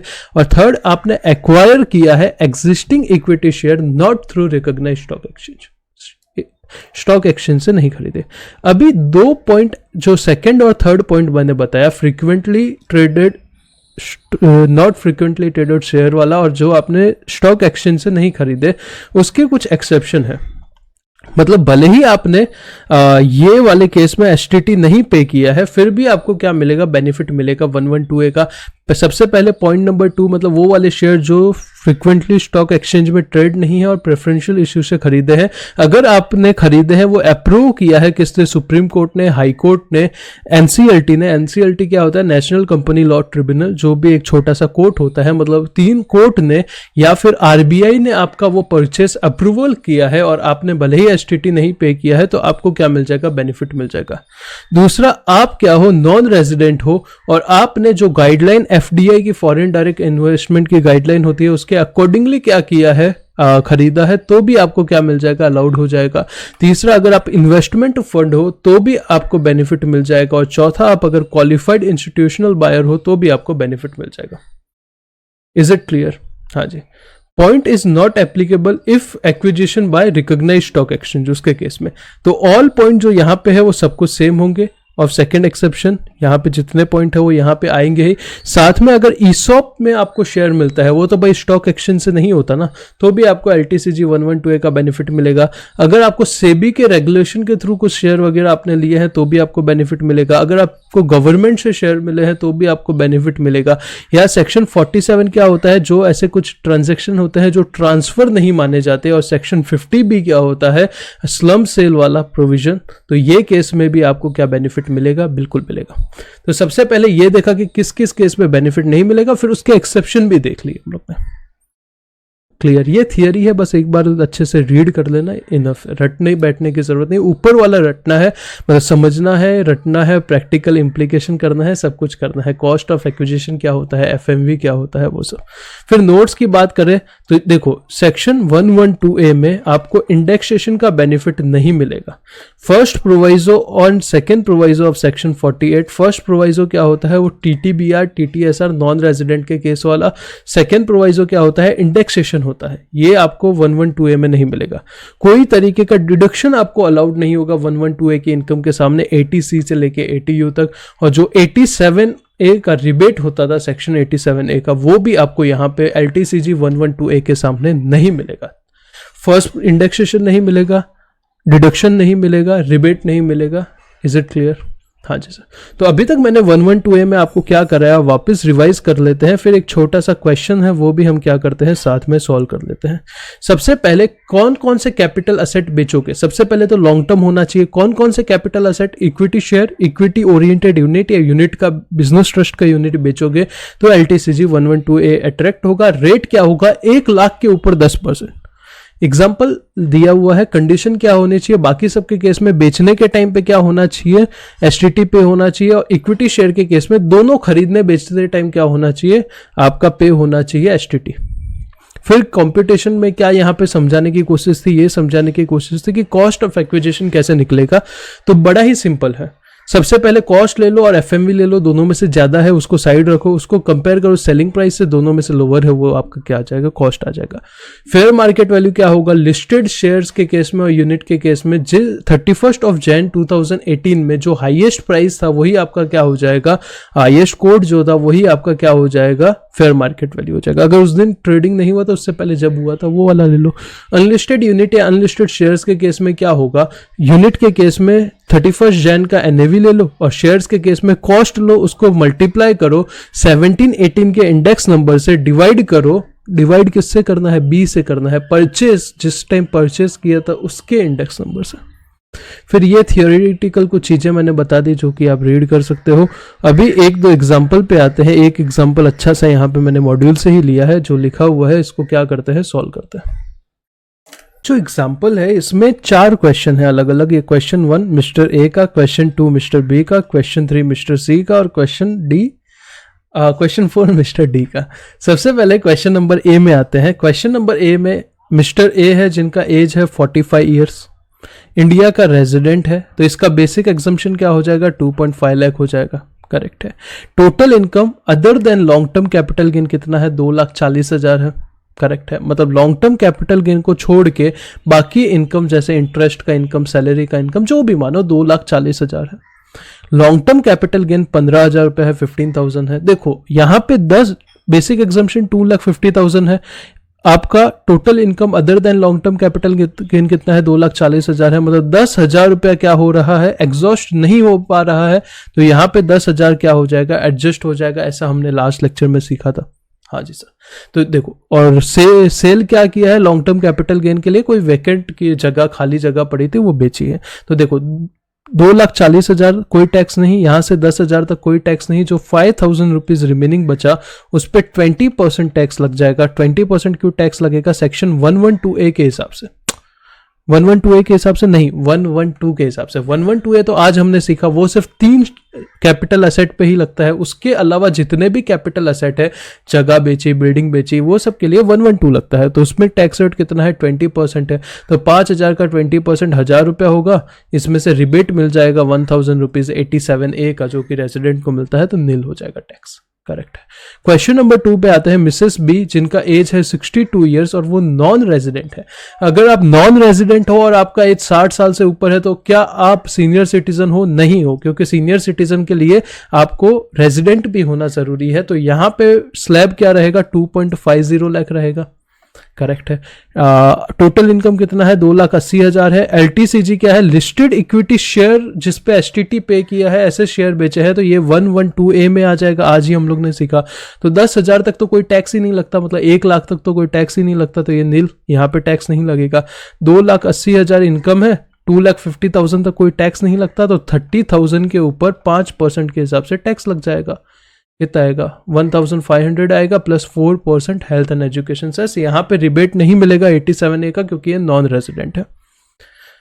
मिस्टर सी का केस लेते हैं। एज है 81 ईयर्स और रेजिडेंट है, मतलब ये सुपर सीनियर सिटीजन है। 5 लाख का बेसिक एग्जम्पशन है, 5 लाख रुपए तक कोई टैक्स नहीं लगेगा।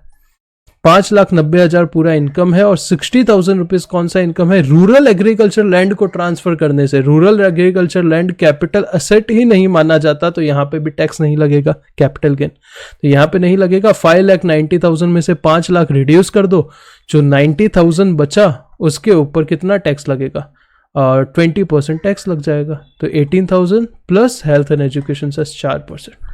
चौथा है मिस्टर डी का केस। नॉन रेजिडेंट है, 82 ईयर्स, मतलब 2.5 लाख ही इसका स्लैब रहेगा।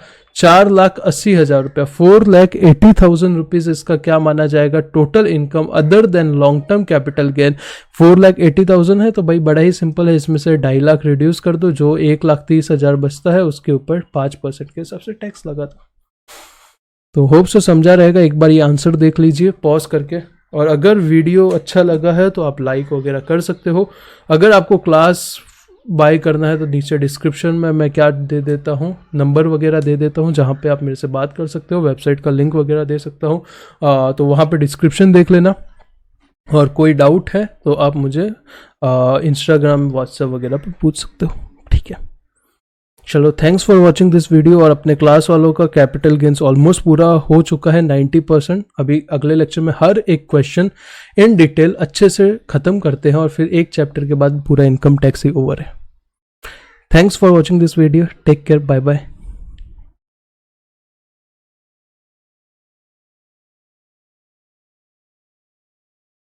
हाँ तो फ्रेंड्स, नेक्स्ट कैपिटल गेन के अमेंडमेंट पे जाने से पहले एक वो 43 CA का अमेंडमेंट है, जो कैपिटल गेन के जस्ट बात करेंगे IFOS में, क्योंकि उसका रिलेशन किससे होता है पता है, उसका बेसिकली रिलेशन आपका अदर सोर्सेज से 56(2)(10) में सेम टू सेम वैसा ही अमेंडमेंट है जैसा 43 CA में हुआ है। तो इसके जस्ट बाद हम क्या करेंगे, वो वाला कर देंगे अमेंडमेंट, तो कोई प्रॉब्लम नहीं है। सबसे पहला कैपिटल गेन में अमेंडमेंट जो है वो है कि आपका CII क्या हो चुका है, चेंज हो चुका है। कॉस्ट इन्फ्लेशन इंडेक्स का जो नंबर है वो क्या हो चुका है, चेंज हो चुका है। पहले जो 301 के हिसाब से आप क्वेश्चन सॉल्व करते थे वो अभी 317 के हिसाब से करना पड़ेगा, तो इसमें कुछ ऐसा महान काम नहीं हुआ है। So this is very normal, correct है। दूसरा एक इम्पॉर्टेंट अमेंडमेंट है, यूलिप का टैक्सेशन आया है। क्या बात कर रहे हो सर, ये कुछ नया है? हाँ जी, अमेंडमेंट। ये जो नोट्स है, पहली बात, ये जो नोट्स है आपको टेलीग्राम चैनल पे मिल जाएंगे फ्री ऑफ कॉस्ट, इंस्टाग्राम पे भी मिल जाएंगे, आपको जहाँ से लेना है ले लेना। तो यूलिप के टैक्सेशन में क्या आया है पहले ये बताओ। पहले क्या होता था, यूलिप का मतलब क्या होता है, यूनिट लिंक इंश्योरेंस पॉलिसी। अभी इंश्योरेंस पॉलिसी का मतलब क्या होता है मुझे बताने की ज़रूरत नहीं है। ऐसी एक इंश्योरेंस पॉलिसी है जो यूनिट के साथ लिंक है। यूनिट का मतलब बेसिकली जो म्यूचुअल फंड के यूनिट होते हैं उसकी बात हो रही है, उससे लिंक ऐसी इंश्योरेंस पॉलिसी है। अगर उसको क्या करते हो, मैच्योर वगैरह होगा तो उसके ऊपर टैक्स लगेगा। टैक्स कौन से हेड में लगेगा, कैपिटल गेन हेड में लगेगा। पर sir sir sir sir sir आपने जब कैपिटल गेन का स्टार्टिंग का लेक्चर समझाया था तब आपने बोला था कोई भी कैपिटल असेट का क्या होना चाहिए, ट्रांसफर होना चाहिए, तो वो इनकम क्या होता है, कैपिटल गेन हेड में चार्जेबल होता है, टैक्सेबल होता है। पर यहाँ पे कैपिटल असेट कहाँ है, ये तो एक इंश्योरेंस पॉलिसी है। तो गवर्नमेंट ने बोला भाई शांति रखो यार, हम बता रहे हैं। तो गवर्नमेंट ने जो चार्जिंग सेक्शन नहीं, जो आपका कैपिटल असेट का डेफिनेशन है सेक्शन 214, उसके अंदर ही अमेंडमेंट किया। पहले 214 में दो चीज़ें मैं बताया करता था कि आपका कैपिटल असेट होता है, पहला एनी काइंड ऑफ असेट जो कि मूवेबल, इमूवेबल, टेंजेबल, इंटेंजिबल, ऐसा मैं समझा रहा था कि है या नहीं है फ़र्क नहीं पड़ता, वेदर बिजनेस से कनेक्शन है या नहीं है, वो क्या होता है, कैपिटल एसेट होता है। पर एक्सेप्शन थे, स्टॉक था, रूरल एग्रीकल्चर लैंड था, वो सब। पहला पॉइंट वही है। दूसरा point FII, foreign institutional investor जो भी आपका शेयर सिक्योरिटी वगैरह लेते हैं वो हमेशा क्या माना जाता है, आपका कैपिटल एसेट माना जाता है। वो दो पॉइंट ऐसे सेम टू सेम है, इसलिए यहाँ पे डॉट डॉट डॉट लगा दिया, मतलब वो पॉइंट सेम है। तीसरा पॉइंट, तीसरे पॉइंट में एडिशन डाला है कि कैपिटल असेट आपका कौन बनेगा, यूलिप भी आपका कैपिटल असेट बनेगा। पर तीन कंडीशन है बेसिकली। पहला कंडीशन है कि वो इश्यू होना चाहिए ऑन और आफ्टर 1 Feb 2021, मतलब जो यूलिप 1 Feb 2021 से पहले इश्यू हुआ है वो यहाँ पे आएगा ही नहीं, या तो 1 Feb 2021 या उसके बाद इश्यू होना चाहिए। पहला कंडीशन हो गया। दूसरा कंडीशन ये है कि वो एग्जेम्प्ट नहीं होना चाहिए 1010D में। अभी ये 1010D कौन सा सेक्शन है, 1010D हम डिडक्शन में सीखते हैं, वो LIC पॉलिसी का वो सेक्शन सीखते हैं ना, जिसमें 10% प्रीमियम, 15% प्रीमियम, 20% प्रीमियम का रेस्ट्रिक्शन रहता है। डिडक्शन का रिवीजन लेक्चर नीचे डाला है, लिंक डिस्क्रिप्शन में है, वहाँ से आपको मिल जाएगा, करेक्ट है। तो जो जो जो जो जो 1010D में एग्जेम्प्ट हो चुका है अमाउंट, 1010D में जो अमाउंट एग्जेम्प्ट हो चुका है उसके ऊपर आपको क्या नहीं मिलेगा, अगर उस पर आपको एग्जेम्पशन मिलता है तो वो कैपिटल असेट नहीं माना जाएगा। पहला इश्यू कौन सी डेट से होना चाहिए, 1 Feb 2021 है। उसके बाद टू विच एग्जेम्पशन जो 1010D वाला है वो नहीं मिलना चाहिए। 2 पॉइंट क्लियर है? हाँ जी sir, 2 point clear. On account of, पहला point, premium payable exceeding rupees 2,50,000 for any previous year during the term of such policy, इसको हम मान लेंगे X, और दूसरा जो पॉइंट है उसको Y, क्योंकि ये बार बार ये 2 पॉइंट सेम आते रहेंगे, तो वहाँ पे मैं X एंड Y बोलूँगा तो मतलब समझ लेना कि ये वाले 2 पॉइंट हैं, करेक्ट। याद करने का तरीका है, ऐसे ही चीज़ें याद की जाती है, नहीं तो इतना बड़ा बड़ा मैं मॉड्यूल में दिखाऊंगा आपको कि बार बार आएगा तो आप डर जाओगे ये क्या है, कुछ नहीं है, सेम ही पॉइंट बार बार लिखा है, ठीक है। तो पहला कंडीशन क्या है, यूलिप इश्यू होना चाहिए 1 Feb 21 या उसके बाद। दूसरा कंडीशन है कि वो अमाउंट 1010D में एग्जेम्प्ट नहीं होना चाहिए, करेक्ट है। तीसरा पॉइंट क्या है, तीसरा पॉइंट बड़ा ही सिंपल है कि उसका प्रीमियम आप 2,50,000 या उससे ज़्यादा पे कर रहे हो पूरे साल में। अगर प्रीमियम 2.5 लाख रुपए से कम है तो आपके ऊपर टैक्स नहीं लगेगा, वो कैपिटल एसेट नहीं माना जाएगा। अगर प्रीमियम 2.5 लाख से ज़्यादा भर रहे हो तो ही वो यहाँ पे आएगा। ये पहला एक्स पॉइंट है। एक्स क्या बोलता है, प्रीमियम आप 2.5 लाख या उससे ज़्यादा भर रहे हो। वाई क्या बोलता है पता है, वाई बोलता है कि आपके पास एक पॉलिसी नहीं है, आपके पास समझो 4 पॉलिसी है, चारों में आप 1-1 लाख रुपया प्रीमियम भर रहे हो। तो आप क्या बोलोगे, सर पॉलिसी वाइज थोड़ी मैं 2.5 लाख से ज़्यादा भर रहा हूँ, मेरे पे टैक्स नहीं लगेगा। तो गवर्नमेंट ने बोला ऐसा नहीं, अगर एग्रीगेट अमाउंट मतलब total amount of premium exceed हो जाता है अगर 2.5 लाख से ज़्यादा in any previous year in term of any such ULIP in case where premium payable by a person for more than 1 ULIP issued on और after 1 Feb 2021। मतलब अगर total भी 2.5 लाख से ज्यादा होता है तो भी आपका कैपिटल असेट माना जाएगा। ये पहले पार्ट अमेंडमेंट का पहला पार्ट है। पहले पार्ट में क्या बोला मैंने, कैपिटल असेट की डेफिनेशन में ही यूलिप को डाला गया, पर उसके लिए आपको 4 कंडीशन बताई गई। पहली कंडीशन क्या बताई गई, 1 Feb 2021 इस दिन बजट आता है, तो जिस दिन बजट आया उस दिन या उसके बाद आपका क्या होना चाहिए, यूलिप इश्यू होना चाहिए, मतलब आपने पॉलिसी लिया रहना चाहिए। सेकेंड पॉइंट क्या बोला कि वो अमाउंट 1010D में एग्जेम्प्ट नहीं होना चाहिए, वो अमाउंट 1010D में एग्जेम्प्ट नहीं होना चाहिए। और तीसरा अमाउंट था आपका प्रीमियम 2.5 लाख से ज्यादा होना चाहिए, वेदर 1 यूलिप और aggregate of unit. Is it clear? हाँ जी सर। 1 Feb 2021 1010D में अमाउंट एग्जेम्प्ट और 2.5 लाख रुपया या उससे ज्यादा का क्या होना चाहिए, आपने प्रीमियम पे किया रहना चाहिए, तो वो आपका कैपिटल असेट बन जाएगा। और अब जब आप कैपिटल असेट का ट्रांसफर करोगे तो आपके ऊपर क्या लगेगा, टैक्स लगेगा, जिसको क्या बोला जाएगा, कैपिटल गेन बोला जाएगा। ऑब्वियस सी बात है। तो फुल वैल्यू ऑफ कंसिडरेशन क्या होगा, वो जो भी मैच्योरिटी के ऊपर आपको पैसा मिलेगा वो फुल वैल्यू ऑफ कंसिडरेशन मान लिया जाएगा। प्रीमियम क्या होगा, जो आप कॉस्ट ऑफ एक्विजिशन क्या होगा, जो आप प्रीमियम भरोगे वो हो सकता है। पर अभी तक गवर्नमेंट ने क्या बोला है, the income taxable shall be calculated in such manner as may be prescribed. अभी तक मैनर प्रिस्क्राइब नहीं किया है, अभी तक ओवरव्यू दिया है, तो बस अपने को जो दिया है वो अपने को समझना है।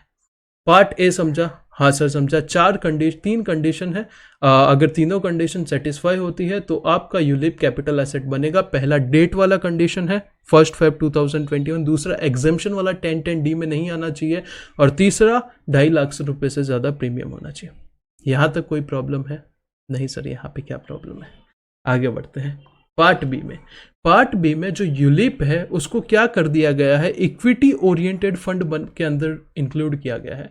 जो इक्विटी ओरिएंटेड फंड का मीनिंग होता है, इक्विटी ओरिएंटेड फंड का मतलब क्या है, ऐसे म्यूचुअल फंड जो कि एक इक्विटी ओरिएंटेड है, तो उसकी डेफिनेशन, उसकी मीनिंग के अंदर किसको डाल दिया गया है, यूलिप को डाल दिया गया है। A fund set up under a scheme of mutual fund और under scheme of insurance company comprising of ULIP issued on और after 1 Feb 2021 to which exemption 1010D does not apply in case of X, in case of Y. अभी आप x और Y का मतलब समझते हो? हाँ सर हाँ समझते हैं।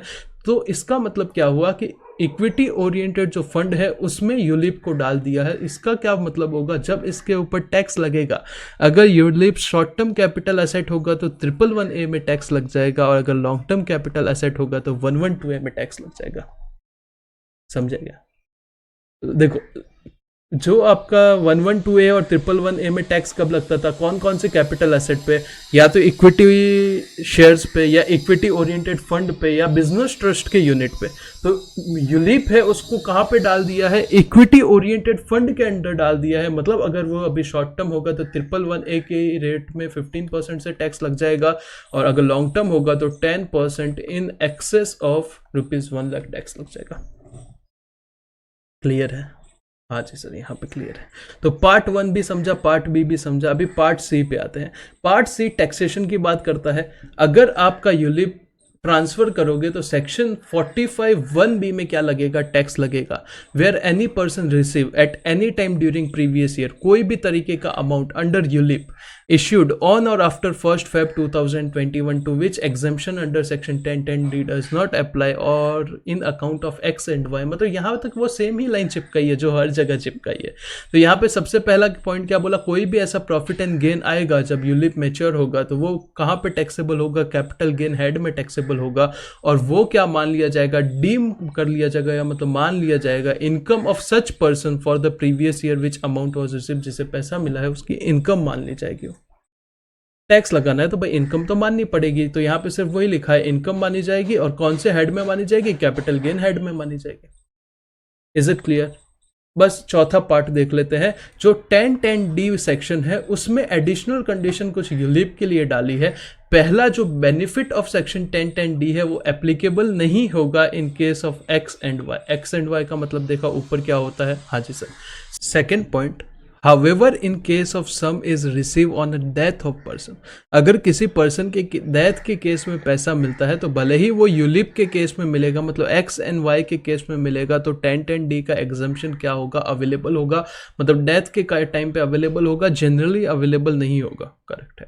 Exemption is not available in respect of sum receive under key man insurance policy. अगर की मैन इंश्योरेंस पॉलिसी आपको पता होगा, क्लास में बहुत डिटेल में पढ़ाया था, उसके केस में कोई पैसा मिलता है तो वो बेनिफिट नहीं मिलेगा। और बाकी 1010D का पूरा लिमिट वगैरह चेक करना है तो वो रिडक्शन चैप्टर को आपको क्या करना पड़ेगा, रेफरेंस लेना पड़ेगा। तो बस यूलिप का इतना ही क्या है, अमेंडमेंट है। यूलिप सबसे पहले मैंने क्या बोला, कैपिटल एसेट के डेफिनेशन में डाला है, 3 कंडीशन है वो ध्यान रखनी है बस। दूसरा, यूलिप जो है वो इक्विटी ओरिएंटेड फंड के मीनिंग में भी डाल दिया है, जिससे क्या होगा 111A या 112A में टैक्सेबिलिटी हो जाएगा। तीसरा पॉइंट इंपॉर्टेंट है कि 45(1)B जो है इनकम टैक्स का, उसमें क्या होगा, अभी टैक्सेबिलिटी होगा। यूलिप का मेथड अभी तक नहीं बताया है कैसे होगा, मतलब अपने को ज़्यादा सोचना नहीं है, अभी सिर्फ पता रखना है होगा। और 1010D के बेनिफिट के बारे में मैंने नीचे से कुछ चीज़ें लिख दी है, क्योंकि ऊपर लिखा था कि अगर 1010D में एग्जम्पशन मिलेगा तो आपको यूलिप कैपिटल एसेट नहीं माना जाएगा। करेक्ट है, हाँ जी सर। तो आप मॉड्यूल में ऐसे यूलिप करके Ctrl+F करके सर्च कर लेना, सब पॉइंट अपने क्या हो चुके हैं, कवर हो चुके हैं यूलिप के। तो यहाँ पे यूलिप क्या होता है, डन होता है। अभी आपको क्या करना है, अभी आपके लिए इंपॉर्टेंट चीज़ है, इंपॉर्टेंट क्या चीज़ है, इसके बाद स्लम सेल में 50B में जो क्या हुआ है, टैक्सेशन में चेंज हुआ है, कुछ चेंज नहीं हुआ है, बस एक लाइन में फ़र्क आया है। वो लाइन क्या करते हैं, अच्छे से एनालिसिस करके समझ लेते हैं। और पहले पूरा स्लम सेल का मैं कंसेप्ट ही बता देता हूँ अच्छे से, क्योंकि वो इंपॉर्टेंट है, अच्छा खासा इंपॉर्टेंट है। स्लम सेल का पूरा कंसेप्ट समझा देता हूँ, उसके बाद उसमें लास्ट में क्या अमेंडमेंट आया है वो बता देता हूँ। और उसके बाद में 43CA जो सेक्शन है PGBP का, जो कि मैंने बोला ना 56(2)(10) में सिमिलर अमेंडमेंट है, वो करा देता हूँ। और उसके बाद रिटर्न फाइलिंग और लास्ट में TDS की अमेंडमेंट, और अमेंडमेंट खत्म हो जाएंगे। TDS में थोड़े से हर टाइम अमेंडमेंट होते हैं, वैसे ये टाइम पे भी है। बाकी अभी रिटर्न फाइलिंग में सिर्फ 1-2 लाइन के अमेंडमेंट है and amendment is done. TDS को साइड रख लो तो अमेंडमेंट हो चुके हैं, ठीक है। TDS में है अमेंडमेंट अच्छे खासे, तो वो लास्ट में देखते हैं। Is it clear? यस। हाँ तो फ्रेंड्स, कैसे हैं आप लोग? अभी बस कैपिटल गेन में 3 लेक्चर और रहेंगे, इसके बाद 2 लेक्चर और रहेंगे, ये में 3 लेक्चर और रहेंगे। एक में क्वेश्चन आंसर करेंगे, एक में बेसिकली अपना क्या होगा पता है, कैपिटल गेन की टैक्स रेट्स होगी, और एक में एग्जम्पशन होंगे। ऐसे करके 3 लेक्चर में अपना क्या हो जाएगा, कैपिटल गेन खत्म हो जाएगा ये लेक्चर के बाद। यहाँ पे आज हम क्या करने वाले हैं, सेक्शन 50B में सिर्फ एक छोटा सा पार्ट था। सेक्शन 50B पूरा हम लोग ने क्या कर दिया था, पढ़ के ख़त्म कर दिया था। एक छोटा सा पार्ट था जो यहाँ पे रह गया था, अपना रहा नहीं था, इंटेंशनली रखा था, वो पार्ट है। फिर सेक्शन 50C, 50CA, एक 43CA करके PGBP का सेक्शन होता है, जो कि इस ये 50C और 43CA सेम टू सेम होते हैं, बस छोटा सा डिफरेंस होता है, एक वो यहाँ पे करेंगे। बाकी सब तो क्या है अपना डन है, ठीक है। चलो स्टार्ट करते हैं। सेक्शन 50B में हम लोग ने क्या पढ़ा था, आप एक एक असेट ना बेच के क्या करते हो, आप पूरा का पूरा अंडरटेकिंग ट्रांसफर करते हो, तो उसको स्लम सेल बोला जाता है। स्लम सेल में फुल वैल्यू ऑफ कंसिडरेशन क्या होता है, जो आपको पैसा मिला लमसम, उसमें से ट्रांसफर एक्सपेंस रिड्यूस कर देंगे तो नेट कंसिडरेशन आ जाएगा। यहाँ तक तो सब में सेम होता है। मेन यहाँ पे डिफरेंस आता है, कॉस्ट ऑफ एक्विजिशन क्या होगा, कॉस्ट ऑफ एक्विजिशन आपका नेटवर्थ होगा। नेटवर्थ क्या होता है समझते हैं। और जो डिफरेंस आएगा, या तो शॉर्ट टर्म कैपिटल गेन या long term capital gain. Short term capital gain 3 साल से कम टाइम पे वो अंडरटेकिंग आपने यूज किया था, उससे ज्यादा गया था तो लॉन्ग टर्म।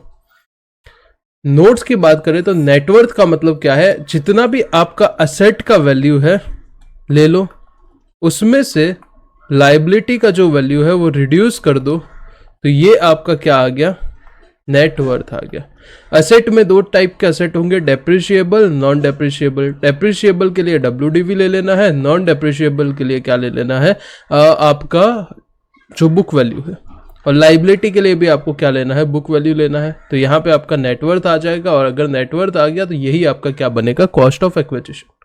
फिर बात करते हैं रीवैल्यूएशन की। तो रीवैल्यूएशन यहाँ पे आपको नहीं करने मिलेगा। रीवैल्यूएशन का मतलब क्या है, जब समझो लैंड खरीदा था तो लैंड का वैल्यू था 4 करोड़ रुपया, बीच में उसको क्या किया, 2 करोड़ रुपया बढ़ा दिया, अभी स्लम सेल के टाइम उसका वैल्यूएशन है 6 करोड़। तो जब स्लम सेल करेंगे तो ये लैंड का जो असेट में वैल्यू डालेंगे वो 4 करोड़ डालेंगे या 6 करोड़ डालेंगे, तो 4 करोड़ डालेंगे, क्वेश्चन करेंगे, डोंट वरी।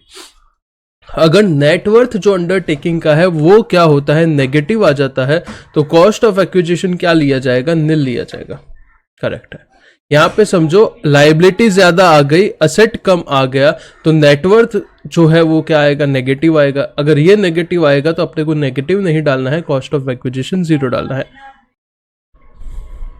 अगर कोई अंडरटेकिंग 3 साल से ज्यादा आपने होल्ड किया है तो लॉन्ग टर्म कैपिटल गेन होगा, अदरवाइज शॉर्ट टर्म होगा।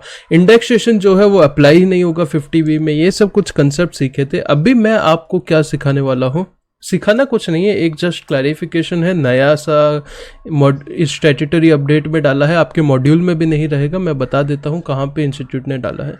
जो फुल वैल्यू कंसिडरेशन है वो क्या होता है, लमसम कंसिडरेशन होता है, full value of consideration. Correct है। तो ये लमसम कंसिडरेशन का मीनिंग क्या होगा, ये क्या किया है, क्लैरिफाई किया है। तो ये मैं क्या आ जाता हूँ, स्टैट्यूटरी अपडेट जो है उस पे आ जाता हूँ। Computation of fair market value of capital asset for the purpose of section 50B।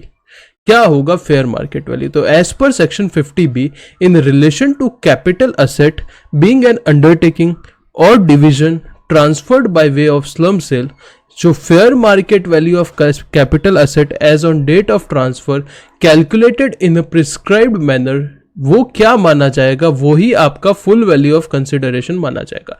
तो यहां तक कुछ भी लिखा है वो आपको लिखने की जरूरत नहीं है। आपको क्या करना है, ये जो आपका बुक है आपके सामने एज इट इज, उसी में आपको क्या करना है, ये लमसम जो कंसिडरेशन है इसको ऐसे एरो डालो और यहां पे लिख दो meaning of FVOC, full value of consideration. Correct है। तो इसमें पहला पॉइंट लिखना है, दूसरा पॉइंट लिखना है। तो आगे पढ़ते हैं। According to CBDT, accordingly the CBDT has prescribed that for the purpose of section 50B the fair market value of capital asset would be higher of, मतलब ये दोनों अमाउंट में से जो ज्यादा अमाउंट होगा वो आपका क्या माना जाएगा, वो आपका फुल वैल्यू ऑफ कंसिडरेशन माना जाएगा। पहला अमाउंट क्या है, पहला अमाउंट है fair market value of capital asset transferred by way of slump cell, मतलब जो आपने जब स्लम सेल किया तो जो आपने असेट ट्रांसफर किए, करेक्ट है, उनका fair market value, fair market value of asset transferred. Correct है। तो पहला अमाउंट वो ले लो। दूसरा अमाउंट क्या है, दूसरा अमाउंट है fair market value of the consideration monetary and non monetary received और accruing as a result of transfer by slump sale. जब आपने ये अंडरटेकिंग जो थी वो बेची तो इसके सामने आपको monetary plus non monetary consideration क्या मिला, तो वो ले लो fair market value of monetary plus non monetary consideration, और यहां पे एक एरो डाल दो विच एवर इज हायर, दोनों में से जो ज्यादा अमाउंट होगा वो यहां पे आ जाएगा। अभी सवाल ये उठता है सर फेयर मार्केट वैल्यू कैसे निकाली जाए, तो वो इंटर एग्जीक्यूटिव लेवल पे नहीं निकालना है, वो प्रोफेशनल फाइनल लेवल पे सिखाया जाता है। यहां पे सिर्फ अपने को ये समझना है जो आपने असेट ट्रांसफर किए उसका फेयर मार्केट वैल्यू, जो consideration monetary plus non monetary आया उसका फेयर मार्केट वैल्यू, दोनों में से जो ज्यादा अमाउंट है वो आपका क्या मान लिया जाएगा, वो आपका फुल वैल्यू ऑफ कंसिडरेशन मान लिया जाएगा। Is it clear? हाँ जी। क्वेश्चन में सिर्फ इतना ध्यान रखना है, अगर 2 FMV दिया है, दोनों में से जो ज्यादा है वो आपको लमसम कंसिडरेशन ले लेना है और कुछ नहीं लेना है। तो बस इतना सा ये पार्ट लिख दो। अब हम आगे बढ़ते हैं सेक्शन नंबर 50C पे।